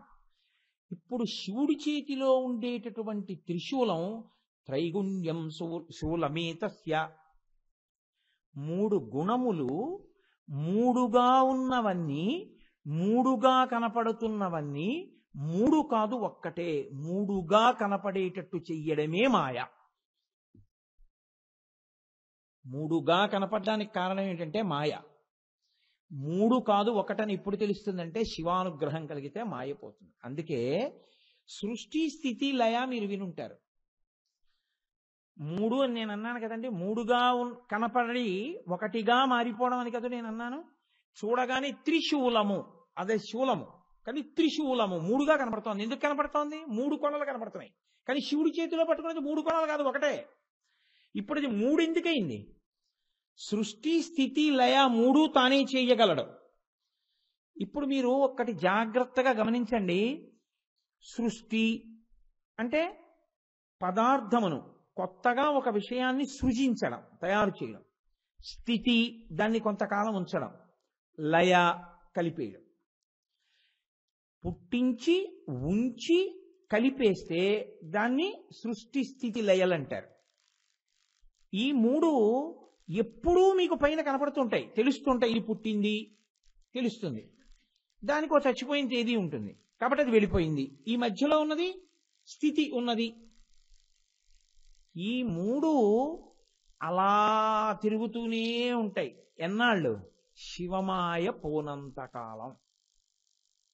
అంటే వాడు పుడుతూనే ఉంటాడు, ఉంటూనే ఉంటాడు, చస్తూనే ఉంటాడు, పుడుతూ ఉంటాడు, ఉంటూ ఉంటాడు, చస్తుంటాడు. పునరపి జననం పునరపి మరణం పునరపి జననీ జఠరే శయనం జిహతం సారే బహుదుస్తారే కృపయాపారే పాహిమురారే. పుడుతుంటాడు, పోతుంటాడు, పుడుతుంటాడు, పోతుంటాడు, అదే పని. లోపల ఉన్న జీవుడు ఇన్ని కోట్ల జన్మలెత్తిన తర్వాత ఇందులోకి వచ్చాడు అనుకుంటున్నారు. గజేంద్ర మోక్షణంలో గజేంద్రుడు ఏనుగు ఉపాధిలోకి వచ్చే ముందు 1,00,000 కోటి కరణీనాథుండనయ్యుండి మద్దానాంభ పరిపుష్ట చందనలతాంతఛాయలందుండలేక నీరాశ ఇటేల వచ్చితి భయం వెట్లోకదే ఈశ్వరా అంటాడు. 1,00,000 కోటి కరణీనాథుండనయ్యుండి. ఆ ఏనుక్కి భార్యలు 10 లక్షల కోట్ల మంది. ఆయన గుర్తుంటారా?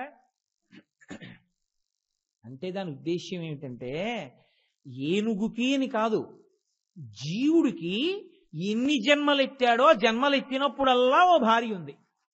ఇవాళ కోటేశ్వరరావు అనబడేటటువంటి ఉపాధిలో ఉన్న జీవుడు ఇందులోకి రాకముందు ఒక ఆవు అయి ఉండుంటే, ఒక ఎద్దు అయి ఉండుంటే దీనికి ఆవు రూపంలో ఒక భార్య ఉంది. ఇది ఒక మగదోమ అయి ఉన్నప్పుడు దీనికి ఒక ఆడదోమ భార్య అయి ఉంది. ఇది ఒక కోడి పుంజుగా ఉన్నప్పుడు, కోడి పుంజులో ఉన్నప్పుడు దీనికి ఒక కోడి పెట్ట భార్యగా ఉంది. ఇప్పుడు దీంట్లోకి వచ్చాక ఆవిడ భార్యగా ఉంది. అలా తిరుగుతూనే ఉంది. ప్రయాణానికి ఉండే లక్షణం ఏమిటో తెలుసా అండి? విరామాన్ని కోరుకుంటుంది. మీరు కొంచెం జాగ్రత్తగా పట్టుకోవాల్సిందండి నేను చెప్పే విషయాన్ని. ప్రయాణము ఎప్పుడూ ప్రయాణము, ఎంత సౌకర్యం మీకు ఇవ్వండి మీకు ఇష్టం ఉండదు. అందుకే తీర్థయాత్రలకు వెళ్ళిన వాళ్ళు ఏమంటారంటే 3 పూట్ల అడిగి మరీ మీకు ఆహార పదార్థాలు పెట్టినా ఏమంటారంటే, అబ్బా ఇంటి పట్టున చారు అన్నం తిన్నా చాలండి, 20 రోజులు అయిపోయింది ఇల్లు వదిలి ఎప్పటికవుతుందో, ఇంటికి వెళ్ళి హాయిగా అబ్బాయి ఎప్పుడు కూర్చుంటామో అంటాడు. ప్రయాణము విరామమును కోరుకుంటుంది తప్ప అలా తిరుగుతూ ఉందాం అనుకోడు. ఆఫీస్కి వెళ్తాడు, ఇంటికి ఎప్పుడు వెళ్ళిపోదాం అంటుంటాడు. విశ్రాంతి స్థానం కాబట్టి ఇంటికి వెళ్ళిపోతానంటాడు. మీరు చూడండి, విరామమును కోరుకోవడం జీవ లక్షణం. జీవుడికి విరామం ఎప్పుడు అసలు? శరీరం మారి శరీరంలోకి వెళ్లే లోపలని మీరు అనుకుంటున్నారేమో. రవీంద్రనాథ్ ఠాగూర్ గారు గీతాంజలిలో ఏమన్నాడో తెలుసా అండి? శరీరమును వదిలి శరీరం మారడం ఎటువంటిదంటే, తల్లి పసిపిల్లవాడిని ఇలా తొడ మీద పడుకోబెట్టుకుని కుడివైపు ఉన్నటువంటి స్తన్యంతో పాలిస్తూ ఉంటుంది. ఈ స్తన్యంలో పాలైపోయాయని గ్రహించిన తల్లి ఈ పిల్లవాడిని ఇటు తిప్పి ఇటు తొడ మీద పడుకోబెట్టుకుని ఎడమ స్తన్యంతో పాలిస్తుంది.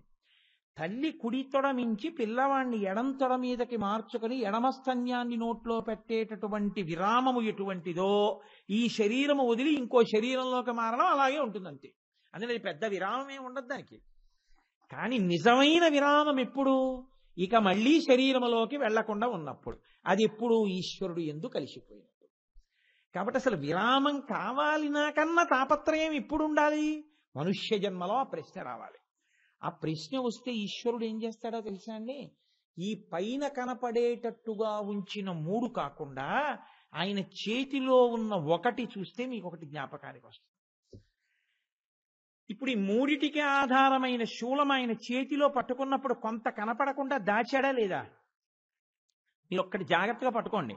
నేను అసలు ఇది కనపడకుండా ఇలా పట్టుకున్నానండి. ఇప్పుడు ఈ కిందకి ఈ పైకి ఈ మధ్యలో కలిసి ఉంటే కదా దీని మీద ఈ 3 ఉండడం. ఈ మధ్యలో ఈ ముక్క లేదనుకోండి దీనికి, లేకపోతే నేను చేయి తీస్తే ఏమవుతుంది? ఇది ఈ 3 ఒకటిగా పడిపోతుంది, ఈ 1 ఒకటిగా పడిపోతుంది, విడిపోతాయి. ఇది ఒకట్లోంచి వచ్చిన 3 కాదు. అప్పుడు ఇలా పట్టుకుంటే కనపడకుండా దాచాడు కదా, దీన్ని తిరోధానము అంటారు. అంటే ఈశ్వరుడు కనపడకుండా నామరూపాత్మకమైనటువంటి జగత్తు మాత్రమే కనపడుట. దీనివల్ల ఇంద్రియ సుఖాలు అరిషడ్వర్గాలు అన్నీ అక్కడ పుడతాయి. ఎందుకని నామరూపాలు వచ్చాయి? మా ఆవిడ, నా పిల్లలు, నా ఇల్లు, నా పంచ, నా లాల్చి. ఇదే మధుకైటభులు అంటే. మధుకైటభులు అంటే ఎవరో అనుకోకండి, తత్వాన్ని చూడండి. మధువు ఒక్కటే తేనె చుక్క. కీటములెన్ని, చీమలు ఎన్ని వస్తాయి? ఒక్క తేనె చుక్క కోసం ఎన్ని చీమలు వస్తాయి? పుట్ట కింద పట్టేస్తాయి చుట్టూ. ఒక్క మధు చుక్క కోసం, ఒక్క మధువు యొక్క బిందువు కోసం అనేకమైన కీటకములు పట్టినట్టు ఒకే నేనును ఆశ్రయించి ఎన్నో నాదిలుంటాయి. నేను, నా లాల్చి, నా ఉత్తరీయం, నా పంచ, నా మోటార్ సైకిలు, నా ఉద్యోగం, నా ఇల్లు, నా భార్య, నా కొడుకు, నా కూతురు, నా ఫ్యాను, నా టేబుల్, నా కుర్చీ, నా సర్టిఫికెట్లు, నా చదువు, నా ఉపన్యాసం, నా క్యాసెట్లు. ఒక నేనికి ఎన్ని నాదులున్నాయి? ఇదే మధుకైటభులు అంటే. కాబట్టి ఇది తిరోధానము. అయ్యయ్యో, ఈ నేను ఆ నేను అన్ని నేనులు కలిపి ఒకటే నేను, ఉన్నదంతా కలిపి అదే. ఆ పట్టుకున్నవాడు ఉన్నాడే వాడే, అదొక్కటే. ఇది ఎరుకలోకి వచ్చిందనుకోండి, అనుగ్రహము. అదే పంచకృత్యపరాయణ అంటారు అమ్మవారిని. ఈ తిరోధాన అనుగ్రహములు ఇచ్చేవాడు ఎవరంటే ఆయనే, ఆ పరమశివుడే ఇస్తాడు. ఆ పరమశివుడు జ్ఞానం ఇచ్చాడనుకోండి, అంతటా శంకరుడే కనపడతాడు. శంకరుడు కనపడనటువంటి ప్రదేశం మీకుండదు. అవ్వయార్ కైలాసానికి వెళ్ళింది. అవ్వయార్ కైలాసానికి వెళ్ళడం కూడా చాలా విచిత్రమైనటువంటి విషయం. తమిళ దేశంలో అవ్వయార్ అంటే తెలియని వాళ్ళు ఉండరు. అవ్వయారు పూజ చేసుకుంటోంది. ఆవిడ నేను పెళ్ళవకుండా చాలా మందికి తల్లిని కావాలంది అన్నందుకు గణపతి ఏం చేశారో తెలుసా అండి? ఆవిడ ద్రవిడ దేశానికి అంతటికీ తల్లిని చేశారు. అవ్వయార్ అవ్వయార్ అంటారు. అందరికీ తల్లి ఆవిడ తమిళ దేశంలో. ఆవిడ కూర్చుని వినాయకుడిని పూజ చేసుకుంటోంది. చేరరాజు సుందరనాయనారు ఇద్దరు వచ్చి అన్నారు, మేము గుర్రాల మీద కైలాసం వెడుతున్నాం, వాళ్ళకి ఆ శక్తి ఉంది, మేము వెడుతున్నాం, నువ్వు రా అన్నారు. అంటే ఆవిడంది నేను రాను, నేను గబగబా పూజ చేయను, నేను గణపతికి ప్రశాంతంగా పూజ చేసుకుని వస్తాను, ఉంటారా వెళ్ళిపోతారా అని. నువ్వు ఎలా వస్తావు రా, మేము వెళ్ళిపోతున్నాను. వాళ్ళిద్దరు వెళ్ళిపోయారు. ఈవిడ పూజ అంతా పూర్తి చేసి గణపతినంది, అయ్యా నీ కోసం నేను ఉండిపోయాను పూజ కోసం. వాళ్ళిద్దరు వెళ్ళిపోయారు. నన్ను కైలాసం చేరుస్తావా అంది. అలాగే అవయారని గణపతి ఏం చేశారంటే తొండంతో పట్టుకుని ఇలా అన్నారు. ఆవిడ కైలాసంలో కూర్చుంది. ఆవిడ శంకరుడి దగ్గర కూర్చుంటే ఆవిడ ఈ వినాయకుడు కూర్చోబెట్టినప్పుడు ఆవిడ ఏం చేసిందంటే పరమశివుడి వైపు పృష్ఠభాగం పెట్టి అలా ముందుకు చూస్తూ కూర్చుంది. గబగబా శివపార్షదులు వచ్చి అన్నారు, తప్పమ్మా అలా పృష్ఠభాగం పెట్టకూడదు, ఆయన వైపుకి తిరిగి కూర్చుని ఎదురుగుండా కూర్చోకూడదుగా, ఓ పక్క కూర్చుని పృష్ఠభాగం ఆయన వైపుకి లేకుండా కూర్చోవాలి. ఆవిడంది, శివుడు లేని వైపు నా పృష్ఠభాగం మీరే పెట్టండి. ఎటు తిప్పుతారు? ఎక్కలేడు శివుడు.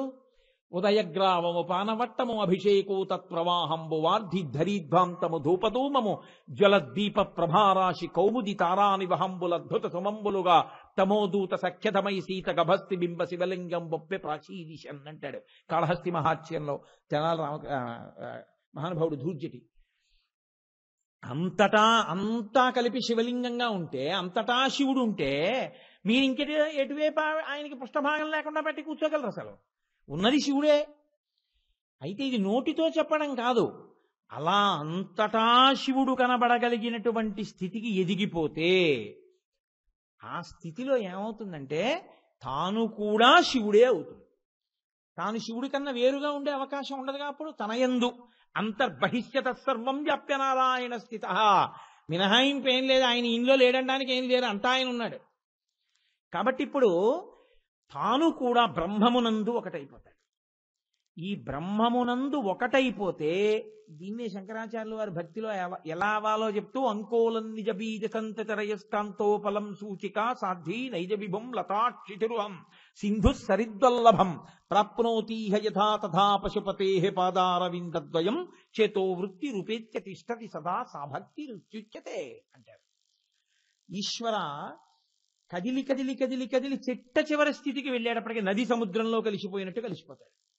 నది ప్రవహించినంతసేపు వేరు, సముద్రంలో కలిసిపోతే ఇంకా తీపి నీరు కానీ నది పేరు కానీ నదీ జలాలు కానీ ఉంటాయా? కలిసిపోయింది సముద్రంలో. తీగగా చెట్టు కల్లుకున్నా కూడా తీగ చెట్టు వేరువేరుగా కనబడతాయి. భార్యాభర్తగా ఒకరినొకరు మనసులు ఒకటైనా వేరువేరుగా కనబడతారు. నది సముద్రంలో సంగమించిపోతే ఇంకా వేరుండవు, నామరూపాలు కూడా లేవు, కలిసిపోయింది. అలా శివభావన చేత అంతటా శివుణ్ణి చూస్తూ చివరికి తాను శివుడై శివుడిలో కలిసిపోవడమే అనుగ్రహం. అప్పుడు ఇక మళ్ళీ పుట్టడం. ఇది ఇవ్వగలను అని చెప్పడం త్రిశూలం పట్టుకోవడం. ఇప్పుడు త్రిశూలం శత్రువుల మీదకా భక్తుల కోసం కూడానా? అందుకు అది శూలపాణి కాదు, అదొక్కటే అని మీరు అనుకుంటున్నారా? ఆయన 3 గుణములను సృష్టిస్తాడు లోకంలో. అసలు జీవులందరూ మాయయందు తిరగడానికి కారణమైనది ఏదో తెలుసా అండి? త్రిగుణములే. కేవలం 3 గుణముల వలనే మాయా. ఇప్పుడు నేను దుప్పటి, నేను ఈ పంచ అన్నాను అనుకోండి, కోటేశ్వరారు మీరు పంచ మీరే ఉంచుకోండి, మేమందరం సభలోంచి వెళ్ళిపోయేటప్పుడు మీరు అలా కూర్చుంటే తలకొక్క దారం పట్టుకెడతాం అని మీరు అన్నారనుకోండి. సరే పంచ తీసుకెళ్ళిపోకండి సుమా, అందరూ తలో దారం తీసుకోండి అని నేను అన్నాను అనుకోండి. మీరు వరుస క్రమంలో వచ్చి ఒక్కొక్కరు ఒక్కొక్క దారం పట్టుకుని వెళ్ళిపోయారు అనుకోండి. బహుశా మీలో ఆఖరి వారు వెళ్ళిపోయేటప్పటికీ నా ఒంటి మీద పంచ ఉండదు. ఎందుకని? పంచ ఒకటి, దారములొకట.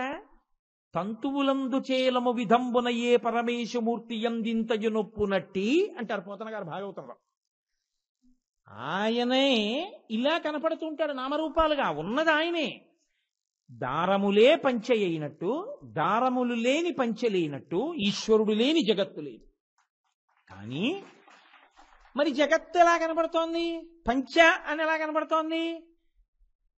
వీటన్నింటినీ ఒక అమెరికాకి తెచ్చి దీనికి అంచు పెడితే దీన్నో 5 చోట్ల నొక్కి కట్టుకుంటే ఇదో పంచలా కనబడుతోంది. అలా ఈశ్వరుడు మాయని సృష్టి చేసేటప్పుడు 3 గుణములను వదిలిపెడతాడు.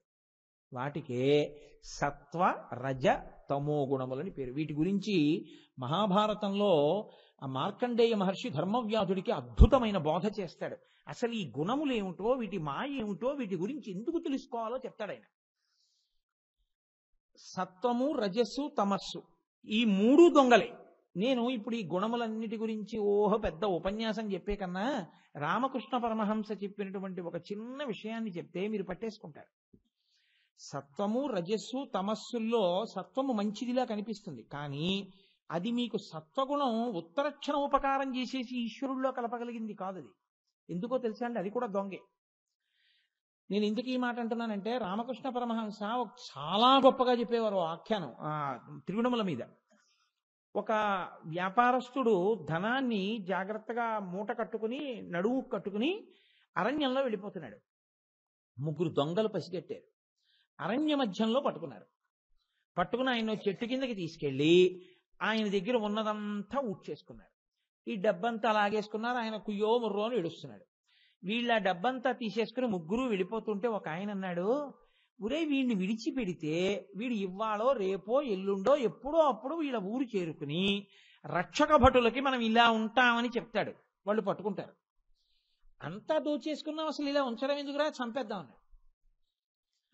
అంటే రెండో ఆయన అన్నాడు, పోన్లే మనమేమిటి, మనకి పుట్టే పిల్లల వరకు తినడానికి కావలసినంత డబ్బు వాడి దగ్గర దొంగతనం చేశాం, చంపేయడం ఎందుకు పాపం, ఓ పని చేద్దాం, చచ్చిపోతే వాడి కర్మ, బతికితే వాడి అదృష్టం. ఈ 2 చేతులు తీసి ఈ 2 కాళ్ళకి వేసి గట్టిగా కట్టేద్దాం, కట్టేసి ముడేసేసి వెళ్ళిపోదాం. ఇప్పుడు ఇక కదలలేడు, తాకడానికి కూడా కుదరదు. కాళ్ళు చేతులు కలిపి కట్టేశాం కాబట్టి అలా పడు ఉంటాడు. అయినా వీడు వాళ్ళ ఊరు వెళ్ళాడు అనుకో, వాడు అదృష్టం. అంటే మన సంగతి ఏమిటో తెలిసిందిగా, మన గురించి చెప్పడిగా. ఒకవేళ వీడు కదలలేడు కాబట్టి పులొచ్చి తినేసింది అనుకో, వాడి కర్మ, మనం చంపేయడం ఎందుకు. అదో గొప్ప వేదాంతం చూడండి. అంటే మొదటి వాడు అన్నాడు, ఒరే ఇదేదో బాగుందిరే కట్టేయండి అన్నాడు. ఇప్పుడు 3 కలిసి 3 ఆయన ఏమీ అనలేదు, ఆయన మౌనంగా ఉన్నాడు. ఇప్పుడు 3 కలిశారు, తాడు తీసుకొచ్చారు, కాళ్ళు చేతులు కలిపి కట్టేశారు. ఇంకా పాపం ఆయన మాట్లాడడానికి ఏం లేదు, నోట్లో శుభ్రంగా బట్టలు కుక్కేశారు, అలా పడున్నాడు. కుయ్యి అనడానికి లేదు, కయ్యి అనడానికి లేదు, కదలడానికి లేదు. 3 కలిశారు, డబ్బులు ఆయన ఎదురుగుండానే పంచిపెట్టేసుకున్నారు. 3 గుర్రాలు ఎక్కారు, వెళ్ళిపోయారు. వెళ్ళిపోయిన ఓ గంటకి ఏమీ మాట్లాడినాయని తిరిగి వచ్చాడు. ఒరే నీ దగ్గర చాలా డబ్బు దొంగతనం చేసేసానురా, ఇంకా నీ ప్రాణాలు ఇప్పటికే సగం చచ్చిపోయి ఉంటాయి, హడిలిపోయి, ఇంకా నువ్వు బతుకున్నావు అదృష్టం. నేను నీకు ఒక్క ఉపకారం చేస్తాను, నిన్ను మీ ఊరిళ్ళే దారి వరకు తీసుకెళ్లి వదిలేస్తాను. పాపం ఇలా ఉంటే చచ్చిపోతావు, ఎలా అయినా క్రూర మృగాలన్నా చంపేస్తాయి, అన్నం నీళ్లు లేకైనా చచ్చిపోతావు, కాబట్టి రా అని తాళ్ళు విప్పేశాడు. విప్పేసి ఇప్పుడు ఈయన బలాఢ్యుడు, ఆయన హడిలిపోయి ఉన్నాడు. ఈయన దగ్గర ఆయుధాలు ఉన్నాయి, ఆయన దగ్గర ఆయుధాలు లేవు. మెల్లిగా దారి చూపించి అరణ్యంలో రాజమార్గం వరకు తీసుకెళ్లి, ఇక ఈ రోడ్డు ఎక్కి నుంచి చెయ్యట్టు బస్సో కారో వస్తుంది, ఎక్కి మీ ఇంటికి పోన్నాడు. ఆయన అన్నాడు, ఏమయ్యా 3 దొంగల్లో నువ్వు చాలా ఉత్తముళ్ళ కనపడుతున్నావు, నాకు డబ్బు ఇచ్చేయక్కర్లేదులే, ఈ రహదారి మీద ఎక్కి 4 అడుగులు వేస్తే మా ఇల్లు వస్తుంది, రా మా ఇంటికి వచ్చి కొంచెం ఏమైనా మంచి తీర్థం ముచ్చుకుని ఇల్లు, నన్ను వదిలిపెట్టావు అంతే చాలన్నాడు. ఆయన అన్నాడు, నువ్వు మంచి తీర్థమే ఇచ్చావో పానకమే ఇచ్చావో తర్వాత మాట, ఆ దారి ఎక్కానో నన్ను పోలీసులు పట్టుకుంటారు, కాబట్టి నేను రాకూడదు ఇంకా పైకి, నువ్వు వెళ్ళు అని ఆయన అడవిలోకి వెళ్ళిపోయాడు. ఇందులో చంపేద్దామన్నాడే వాడే తమోగుణం. చంపడం ఎందుకురా, కట్టి వదిలిపెట్టేద్దాం, ఉంటే ఉంటాడు పోతే పోతాడన్నాడే అది రజోగుణం. దారి చూపించి అడవిలోకి వెళ్ళిపోయాడే అది సత్వగుణం. దారి చూపించి వెళ్ళిపోయిన వాడు దొంగ కానివాడా, దొంగే కదండి. సత్వము రజస్సు తమస్సు 3 అలా ఉంటాయి, ఇవే ఎప్పుడూ మారతాయి. దీన్నే ఉపనిషత్తు ఎంత గొప్పగానూ చర్చ చేస్తుంది ఈ 3 మీద. ఎప్పుడు చూడండి మారిపోతుంటాయి ఇవి, ఎప్పుడు ఒక్కలా ఉండదు. అందుకే కాసేపు పూజ చేసుకుంటున్నానంటాడు, అప్పుడు చాలా ప్రశాంతంగా ఉంటాడు, ఏదో స్తోత్రం చేసుకుంటూ ఉంటాడు, ఏదో చదువుకుంటూ ఉంటాడు, ఏదో పూజ చేసుకుంటూ ఉంటాడు. అలా ఉన్నాడని మీరు ఆయన అలా ఉంటాడు అనుకుంటున్నారా? పూజ చేసుకుంటూ ఉండగా అరే మనం అలా కాదు, కానీ ఏమిటో మనం ఈ పూజ గది ఇంత చిన్నది ఇలా కట్టించేసుకున్నాం, ఆ ఎదురింటి ఆయన ఏమో చక్క పూజ గది అలా కట్టించుకున్నాడు, ఆయన ఏమో తలుపు అలా పెట్టించుకున్నాడు, మనం ఇలా పెట్టించుకున్నాం, మనం ఇలా పెట్టించుకోకుండా అలా పెట్టించుకోవాల్సింది, ఇప్పుడు మాత్రం తలుపు మార్చేసుకుంటే ఏమవుతుంది, కానీ తలుపు మారిస్తే ఇప్పుడు బోళ్ళంత ఖర్చు అవుతుందేమో, ఇప్పుడు ఈ తలుపు ఎవడు పుచ్చుకుంటాడు మళ్ళీ ఇదంతా డబ్బులు ఇది అయిపోతాయి, ఏమిటో నాకు బుర్రలేదు. సత్వగుణంలోంచి ఎందులోకి వెళ్ళాడు, రజోగుణంలోకి వెళ్ళాడు, ఏదో కోరిక పట్టుకున్నాడు. ఇప్పుడు కాసేపటికి ఏం చేస్తారు, నన్ను తరచూ అడుగుతూ ఉంటారు, ఏమంటే జపం చేస్తే నిద్ర వస్తుంది ఏం చేయమని. ఆ, చాలా నిజాయితీతో కూడిన ప్రశ్న అండి. వాళ్ళు చాలా నిజాయితీతో అడిగారు, నవ్వకూడదు. మనం ఎప్పుడూ అలా నిద్రపోని వాళ్ళ నవ్వకూడదు. అందులో మనము ప్రథమలమే.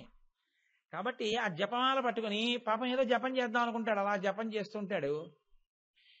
కళ్ళు మూసు కూర్చున్నాడో నిద్రపోతున్నాడో తెలియదేమిటి గురువుగారికి, తెలుస్తుంది.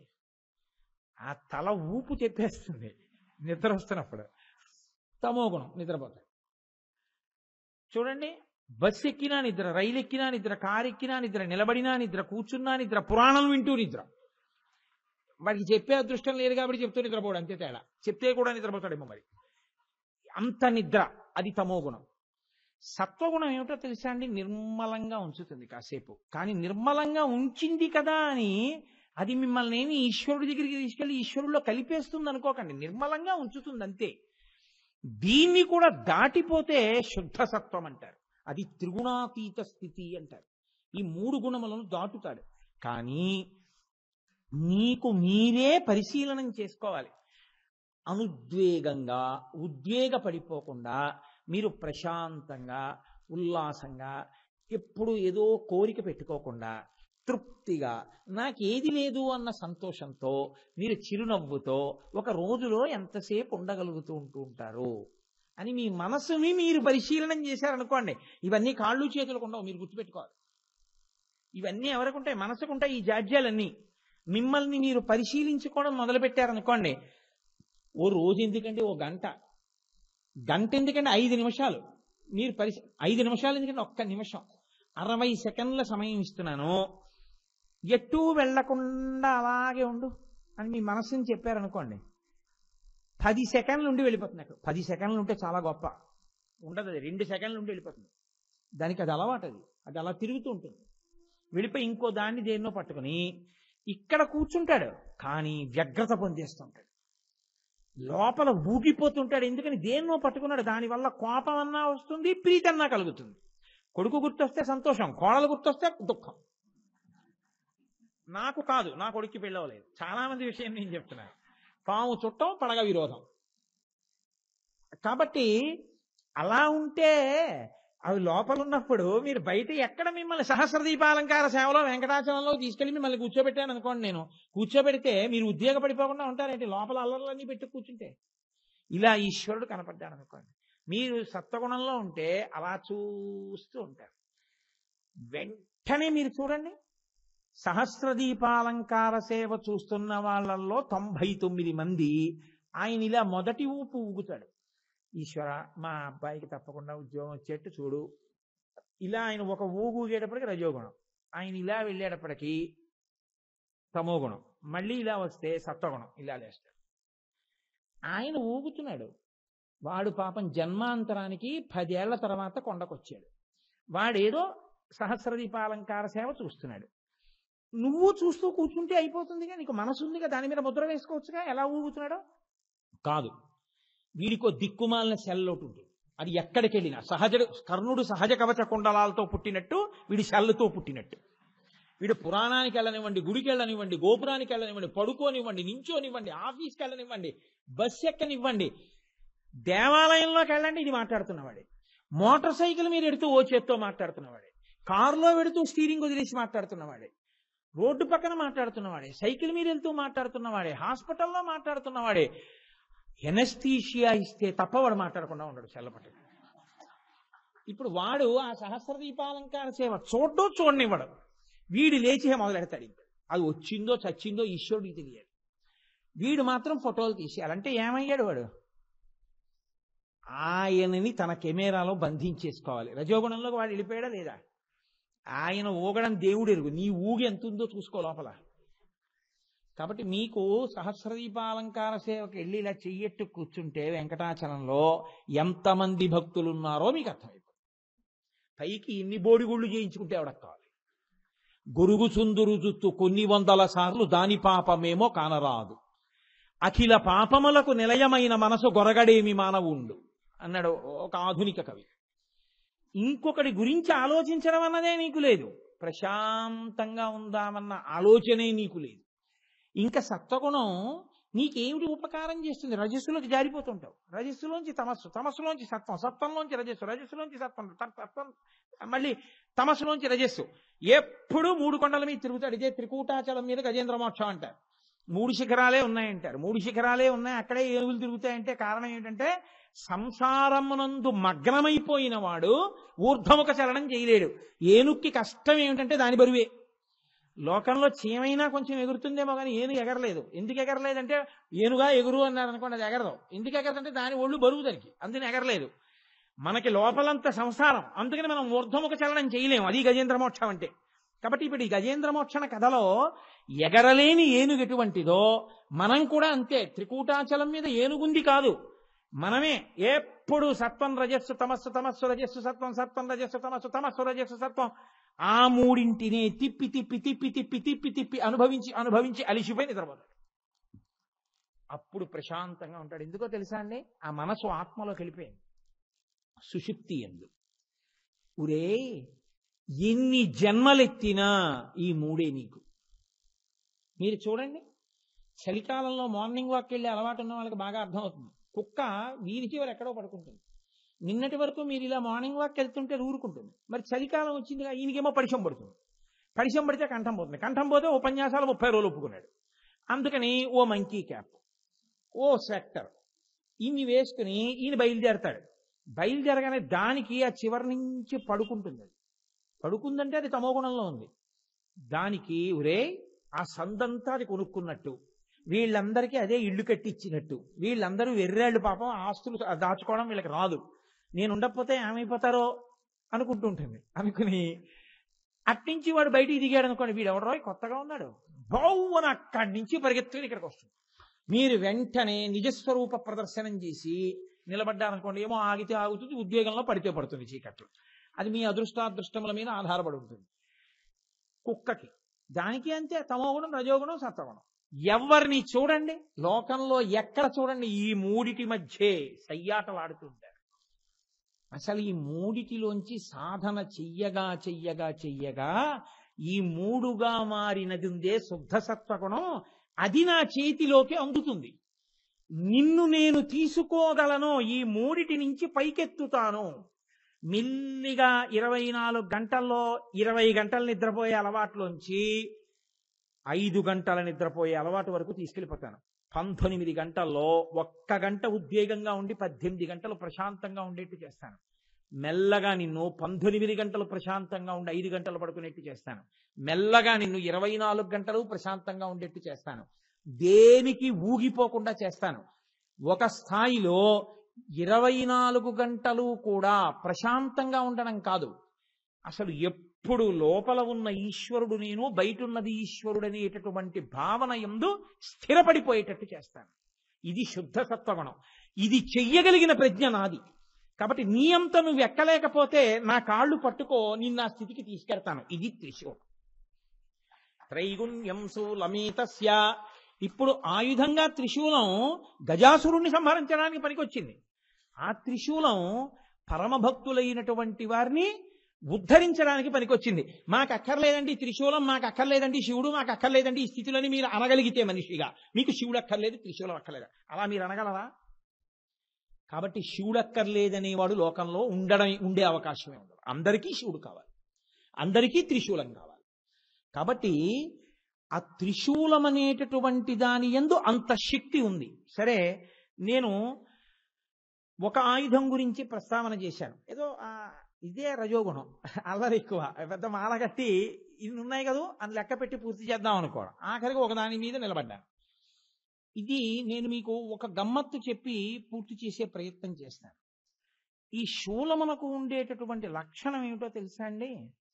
ఇదే పాశముల నుంచి మిమ్మల్ని విడిపించడానికి శుద్ధ సత్వగుణంలోకి తీసుకెళ్ళి మళ్లీ పుట్టవలసినటువంటి అవసరం లేకుండా పశుపాశముల నుంచి విడుదల చేస్తుంది.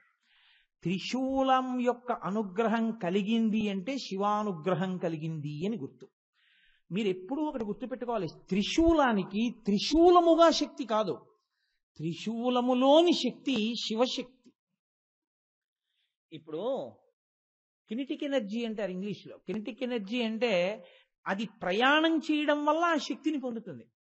ఇప్పుడు ఈ సీతాఫలం ఉందనుకోండి, తనంత తాను కొంచెం గట్టిగా ఉంది. ఇప్పుడు ఇలా అన్నాను అనుకోండి, ఇది నాకు వెంటనే ఏమీ పెద్ద దెబ్బేం తగలదు. కానీ మీరు అక్కడ నిలబడి మీ బలమంతా పెట్టి కొట్టారనుకోండి, నాకు బహుశా రేపటికి ఇక్కడ వాచిపోవచ్చు. ఎందుకని అంటే ఇది సీతాఫలం శక్తి కాదు. మీరు విసిరినప్పుడు మీ బలం సీతాఫలంలోకి వచ్చి సీతాఫలం ఆ బలంతో వచ్చి నాకు తగిలింది. ఇదే రామాయణం సుందరకాండలో హనుమంటారు, యథారాఘవ నిర్ముక్త శరశ్వసన విక్రమ గచ్చేతత్గమిష్యామి లంకాం రావణపాలితాం అంటారు. నేను కాదు లంక దాటుతున్నవాణ్ణి. 100 యోజనముల లంక దాటడానికి నా శక్తి ఎక్కడి నుంచి వస్తోంది అంటే, బంగారు కోదండమును చేతిలో పట్టుకున్నటువంటి రామచంద్రమూర్తి తన వెనక కట్టుకున్నటువంటి అక్షయ బాణ తూణీరంలోంచి బాణాన్ని తీసి కుడి చేత్తో పట్టుకుని వింటినారికి సంధించి విడిచిపెట్టినప్పుడు రామశక్తి బాణములో ప్రవేశించడం వల్ల ఎదురుగుండా ఉన్నటువంటి లక్ష్యం మీద పడే వరకు ఆగకుండా వెళ్ళి పడేటటువంటి బాణపు యొక్క శక్తి రాముని యొక్క శక్తి కన్నా భేదము కానట్టు, రామశక్తియే బాణమును వెళ్ళేటట్టు చెయ్యగలిగినట్టు, రామానుగ్రహమే నన్ను కదిలేట్టు చేసి 100 యోజనములు దాటిస్తోంది. నేను నిమిత్తం అంట. ఇప్పుడు త్రిశూలానుగ్రహము అంటే శివానుగ్రహమే. ఇప్పుడు త్రిశూలము అలా త్రిశూలముగా ఉండడము, త్రిశూలము శివుని చేతి యందు ఉండడము, ఈ త్రిశూలము రాక్షస సంహారము చెయ్యడము, ఈ త్రిశూలము మీకు త్రిగుణాతీత స్థితిని కల్పించగలగడము. ఇప్పుడు ఈ రెండిటి యందు శూలము యొక్క శక్తిగా శూలము యొక్క శక్తి కాదు, శివశక్తి త్రిశూల శక్తిగా, శివశక్తి ఖట్వాంగ శక్తిగా, శివశక్తి డమరు శక్తిగా, శివశక్తి అగ్నిశక్తిగా, శివశక్తి వీటిగా బయటికి వస్తూ ఉంటుంది. అందుకే ఎప్పుడూ మీరు గుర్తుపెట్టుకోవాలి, దేవతల శక్తి అంతా ఎవరో తెలుసా అండి? శివుడే. దేవతలందరి యొక్క శక్తి శివుడు ఇచ్చిన శక్తియే. ఆ దేవతలందరూ ఎవరంటే, తాను చక్కబెట్టవలసినటువంటి కార్యాన్ని చక్కబెట్టడానికి సహాయం చెయ్యమని ఆయన ఇచ్చినటువంటి పదవులలో కూర్చున్న వాళ్ళు. అగ్ని కాలుస్తాడు, కాల్చగలిగిన శక్తి ఎక్కడి నుంచి వచ్చింది? శివుడిచ్చాడు. వాయువు అంతటా వీస్తాడు, వీచగలిగిన శక్తి ఎక్కడి నుంచి వచ్చింది? శివుడిచ్చాడు. నీరు తడపగలిగిన శక్తి ఎక్కడి నుంచి వచ్చింది? శివుడిచ్చాడు. వీళ్ళ ద్వారా ఆయన నీకు అనుగ్రహం ఇస్తాడు. ఆయన ఏమంటాడో తెలుసా అండి? మీ అందరూ లోకాన్ని అనుగ్రహించండి. స్వామి మరి మేమెలా బతకం? మీరు లోకము వలన బ్రతకండి. ఇది మనకి ఆయన ఒక పెద్ద అనుగ్రహాన్ని, ఒక పెద్ద అనుబంధాన్ని పెట్టి వదిలేస్తాడు. మనమేం చేస్తాం? యజ్ఞం చేసి యాగం చేసి దేవతలకి హవిస్సులు ఇస్తాం. హవిస్సులు తిని వరుణుడే ఆ ఇంద్రుడు ఏం చేస్తాడు? వర్షం కురిపిస్తాడు. వాయుదేవుడు ఏం చేస్తాడు? ప్రభంజనుడే అన్ని పాడు చేయకుండా వీస్తాడు. శివశక్తి దేవతల యందు ప్రవేశించి దేవతాశక్తులుగా మంగళములు ఇచ్చినట్టు, మనమిచ్చినటువంటి హవిస్సులు తిని దేవతలందరూ మనని అనుగ్రహించడానికి కావలసినటువంటి వలయాన్ని శివుడు నిర్మించినట్లు, త్రిశూలము కూడా కేవలము ఒక ఆయుధం కదండి. ఒక ఇనప ముద్ద, ఒక ఇనప ఊచకి పైన 3 ఇనప ఊచలు ఉన్నాయి. దానిగా అంత శక్తి ఉంటుందా? అలా తీసుకొచ్చి అక్కడ పెడితే దానికి అంత శక్తి వస్తుందా? కాదు. అది శివుడి చేతిలో ఉండడం వల్ల అంత శక్తి వచ్చింది. త్రిశూల శక్తి శివశక్తి కాబట్టి ఆయన చేతిలో త్రిశూలాన్ని పట్టుకున్నాడు. అందుకని శివాష్టోత్తరంలో త్రిశూలమును శివుడిగా చెప్పలేదు. శూలపాణిహి, ఆయన చేతి యందు శూలముంది. ఆయన చేతి యందున్న కారణం చేత నీ యందున్న 3 గుణముల నుంచి గుణాతీత స్థితికి శుద్ధ సత్వమునకు ప్రవేశపెట్టగలిగినటువంటి శక్తి ఆయనది. కాబట్టి అలా మిమ్మల్ని ప్రవేశపెట్టి ఇప్పుడు సాధన మొదలు పెడితే ఆ చేతి వంక చూస్తే, ఆ త్రిశూలానికి నమస్కారం చెయ్యడం వస్తే, ఆ తత్వం మీకు అర్థమైతే క్రమక్రమంగా దీన్నే మహాభారతంలో మహానుభావుడు మార్కండేయ మహర్షి ధర్మవ్యాధుడితో బోధ చేస్తాడు. క్రమక్రమంగా ధర్మవ్యాధుడు చెప్పినట్లుగా ఆ తమోగుణం నుంచి మెల్లిగా రజోగుణంలోకి, ఆ రజోగుణం తమోగుణం యొక్క పాళ్లు తగ్గించుకుని సత్వగుణంలోకి, మెల్లిమెల్లిగా తమోగుణంలో రజోగుణంలో ఉండేటటువంటి సమయం తగ్గుతూ, దాని ప్రకోపం తగ్గుతూ, మెల్లమెల్లగా సత్వంలో నిలబడగలిగినటువంటి శక్తి ఎక్కువ అవుతూ, చివరికి సత్వంలో బాగా ఉంచుకుంటే శివుడే శుద్ధ సత్వంలోకి లాగేస్తాడు. ఎప్పుడు లాగేస్తాడు, ఎందుకు లాగేస్తాడు అని మీరు అడిగితే, ఎందుకు లాగేస్తాడో నేను చెప్పాను. భక్తితో కూడిన కర్మాచరణమే సత్వగుణమునకు ఆలవాలం. భక్తితో చెయ్యడం, తంతుగా చేయడం కాదు, భక్తిగా చెయ్యడం చేసేది. భక్తిగా చేసేటటువంటి కర్మ వలన ప్రీతి చెందిన ఈశ్వరుడు ఎప్పుడో అప్పుడు దాన్ని జ్ఞానంగా మారుస్తాడు. ఆ జ్ఞానముగా మారగానే కొత్తగా ఏం పైన మార్పు వచ్చేయదు, వాడు మోక్షమును పొందినవాడైపోతాడంతే. ఉండడం ఉంటాడు శరీరంలో, కానీ ఆయన మోక్షమును పొందినవాడే. అందుకే పూర్ణాహుతిలో వేసేయండి కురిడి కొబ్బరికాయ అంటారు. అందులో ముందు నీళ్లున్నాయి, ఇప్పుడు లేవు. అది పెంకును అంటుకుంది, ఇప్పుడు అంటుకుని లేదు. ఇప్పుడు కొబ్బరికాయ పగలగొడితే అది అందులోంచి బయటకు వస్తుంది. ఇప్పుడు మీరు కొబ్బరికాయని పట్టుకుని ఇలా ఊపితే లోపల అది విడిపోయి ఊగుతోంది. ఇప్పటి వరకు నేనన్నవాడు తనలోనే ఉన్న ఈశ్వరుడు తానని తెలుసుకుని దీని నుంచి విడివడి ఊగుతూ ఉంటాడు లోపల వేరుగా. కొబ్బరికాయ పగిలిపోయిన తర్వాత కురిడి పైకి వచ్చినట్టు తనంత తాను ఈ శరీరం పడిపోయే వరకు సాక్షిగా చూస్తాడు. పడగొట్టేసే ప్రయత్నం చేయకూడదు, ఆత్మహత్య దోషం. ఈశ్వరుడు దీన్ని ఎంతకాలం ఉండాలని నిర్ణయం చేశాడో అంతకాలం దాన్ని సాక్షిగా చూస్తూ ఉంటాడు. ఇది పడిపోయింది, తాను కురిడి పూర్ణమైపోయాడు, గుండ్రం అయిపోయాడు. ఇప్పుడు అది రెండు ముక్కలు అయిపోదు, ఆ పెంకును అంటుకుపోయి ఉండదు, దాంట్లో నీళ్లు లేవు, అది విడిపోయింది. ఈ విడిపోయింది దేనికి పనికి వస్తుందంటే ఒక్క పూర్ణాహుతిలో వేసేస్తారు. పూర్ణాహుతిలో వేసేశారంటే అర్థం ఏంటి? ఇక ఆ భస్మ తీసి మీరు లలాటమునందు ధరించడమే, ఇక ఏది అందులో వేయడానికి వీల్లేదు, ఇంకా పూర్తయిపోయింది. అంటే అక్కడితో ఇక మళ్ళీ శరీరములోకి రావలసినటువంటి స్థితి పూర్తయిపోయింది. అలా అయిపోయాననుకుని దీన్ని పడగొట్టచ్చా? నాకు ఇది వింటే ఏదో మనం జ్ఞానం అయిపోయాం, మనం విడిపోయాం, మనం లోపల ఉన్నది మనం ఈశ్వరుడు అనుకుని గబుక్కుని దీన్ని చంపచ్చా? చంపకూడదు. అందుకే భగవాన్ రమణులు ఒక మాట చెప్తారు, విస్తరాకు యొక్క ప్రయోజనమేమి, చిట్ట చివర విస్తరాకు ఏమవుతుంది? పెంటకుప్ప మీద పడిపోతుంది. కాబట్టి విస్తరాకుని తెచ్చి పెంటకుప్ప మీద వేస్తారా? వెయ్యకూడదు.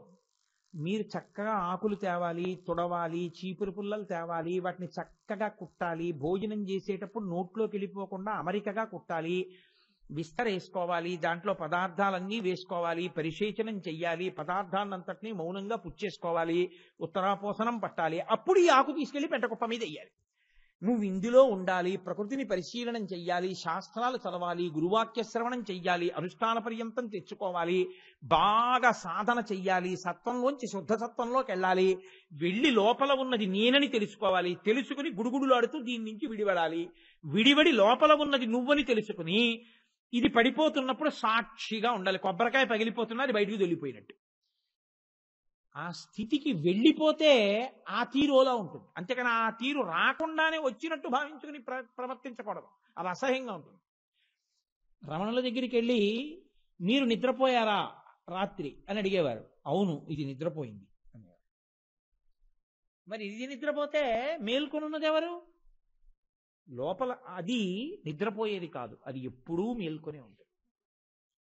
అది నిత్య జాగరూకత, నిత్య జాగరణ, అది శుద్ధ సత్వం. దానికి ఇతర స్పర్శ లేదు, తమోగుణం లేదు, అందులో నిద్రపోదు, అది తెలివిగానే ఉంది. ఈ స్థితిని పొందుతాడు. ఈ పొందడం అది ఎప్పుడు మారతాడు అని మీరు అడిగారు అనుకోండి నన్ను, అది మీ ఎరుకలోకి వస్తుంది తప్ప పైకి ఎవరికీ తెలియదు. నేను మీకు ఒక ఉదాహరణ చెప్తే మీరు బాగా పట్టేసుకుంటారు.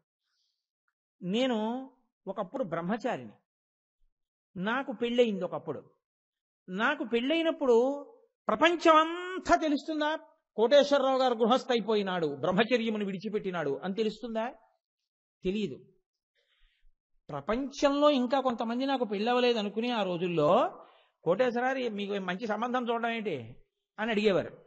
లేదండి మర్చిపోయిన మిమ్మల్ని పిలవడం, నా పెళ్ళి అయిపోయింది గత నెలే అనేవాడిని. అంతేకాని చూడండి వస్తాను తప్పకుండా పెళ్లి చూపులకి అని ఓ 2-3 రోజులు పోయిన తర్వాత పెళ్లి చూపులకి బయలుదేరి వాళ్ళు ఫోన్ చేసి ఏమన్నా వస్తారా, ఇవాళ వస్తామన్నారు కదా అన్న తర్వాత మా ఆవిడ ఫోన్ ఎత్తి నీ మొహం ఎట్సా నీకు మళ్ళీ పెళ్ళి ఏమిటంటే, మర్చిపోయాను సుమా నాకు పెళ్ళయిందని, అందుకు నన్ను వస్తానని అంటానేంటి?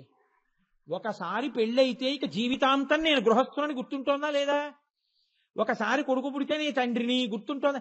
మర్చిపోయానండి పిల్లలు ఉన్నారో లేరో నాకు అడుగుతానండి అంటున్నావా? ఒక్కసారి తండ్రివైతే తండ్రి అయిపోయామని గుర్తుంటోందా లేదా? నీ ఇంతకుముందు నేను బ్రహ్మచారిని అంటున్నావు, ఇంతకుముందు నేను బిడ్డలు లేనివాడిని, ఇప్పుడు నేను తండ్రిని అంటున్నావు. ఇంతకు ముందు నేను మామగారిని కాని ఇప్పుడు నేను మామగారిని అంటున్నావు.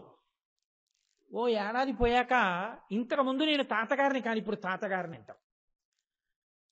అలా అనగానే నువ్వు ఇంకా అది అయిపోయావు. నువ్వొక్కసారి ఈశ్వరుడివని ఈశ్వరుడి అనుగ్రహంతో తెలిసిపోయాక నువ్వు ఈశ్వరుణ్ణే అంటావు. అప్పుడు మరి నువ్వు సామాన్యుడి, నువ్వు కోటేశ్వరరావువి కావా ఒకప్పుడు. ఇప్పుడు కోటేశ్వరరావు దీనిదండి పేరు, నాకు పేరేంటి, నేను లోపల ఉన్నవాడిని అంటావు. ఇది నీ అంత నీకు అనుగ్రహం కలగాలి, శివానుగ్రహంతో నీకు అది రావాలి. అది త్రిశూలం. ఇది ఎప్పుడు వస్తుందండి, తెలుస్తుందా? నేను మీకు ఒక్క ఉదాహరణ చెప్పి ఉపన్యాసం పూర్తి చేస్తాను.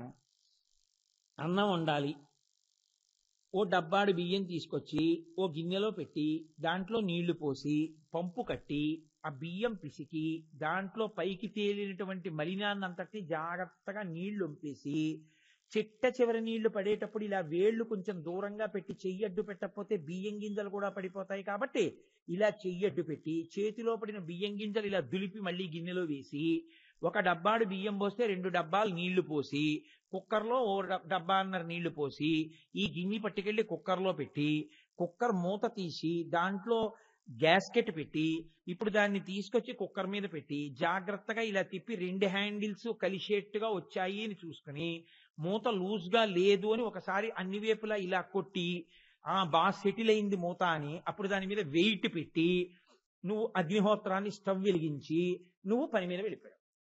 పేపర్ చదువుకుంటున్నావు, కూ అని కోత కోసింది. నేను నమ్మచ్చా? ప్రతి బియ్యపు గింజ అన్నముగా ఎప్పుడు మారినది, ఒక్కొక్క బియ్యపు గింజ ఎప్పుడు ఉడికింది, అన్ని బియ్యపు గింజలు అన్నంగా ఎప్పుడు మారిపోయాయి. నువ్వు చూడటం కుదురుతుందా? కూత కూసింది, బియ్యం లేవి, అన్ని బియ్యపు గింజలు అన్నమే, అందులో ఉన్న నూక కూడా అన్నమై. నీకు తెలియదు బియ్యం ఎప్పుడు అన్నమయ్యాయో, నీకు తెలియదు. నీకేం తెలుసు అంటే కుక్కరు పెట్టడం ఒక్కటే నీకు తెలుసు, పొయ్యి వెలిగించడం ఒకటే నీకు తెలుసు. బియ్యం అన్నం ఎప్పుడయ్యాయో అగ్నిహోత్రుడికి తెలుసు. అంతే. భక్తితో కూడిన కర్మాచరణం నువ్వు చేస్తూ పెడతావు, ఎప్పుడు జ్ఞానం ఆవిర్భవిస్తుందో నీకు తెలుస్తుంది. అంతే. ఈశ్వరుడికి తెలిసి ఎప్పుడు ఇవ్వాలో, ఎప్పుడు అన్నంగా మార్చాడో అలా. కాబట్టి ఆ మార్పు వచ్చేంత వరకు, జ్ఞానము కలిగే వరకు సాధన నడుస్తూనే ఉంటుంది. ఈ జన్మలో కలగకపోతే అండి ఏమీ బెంగలేదు.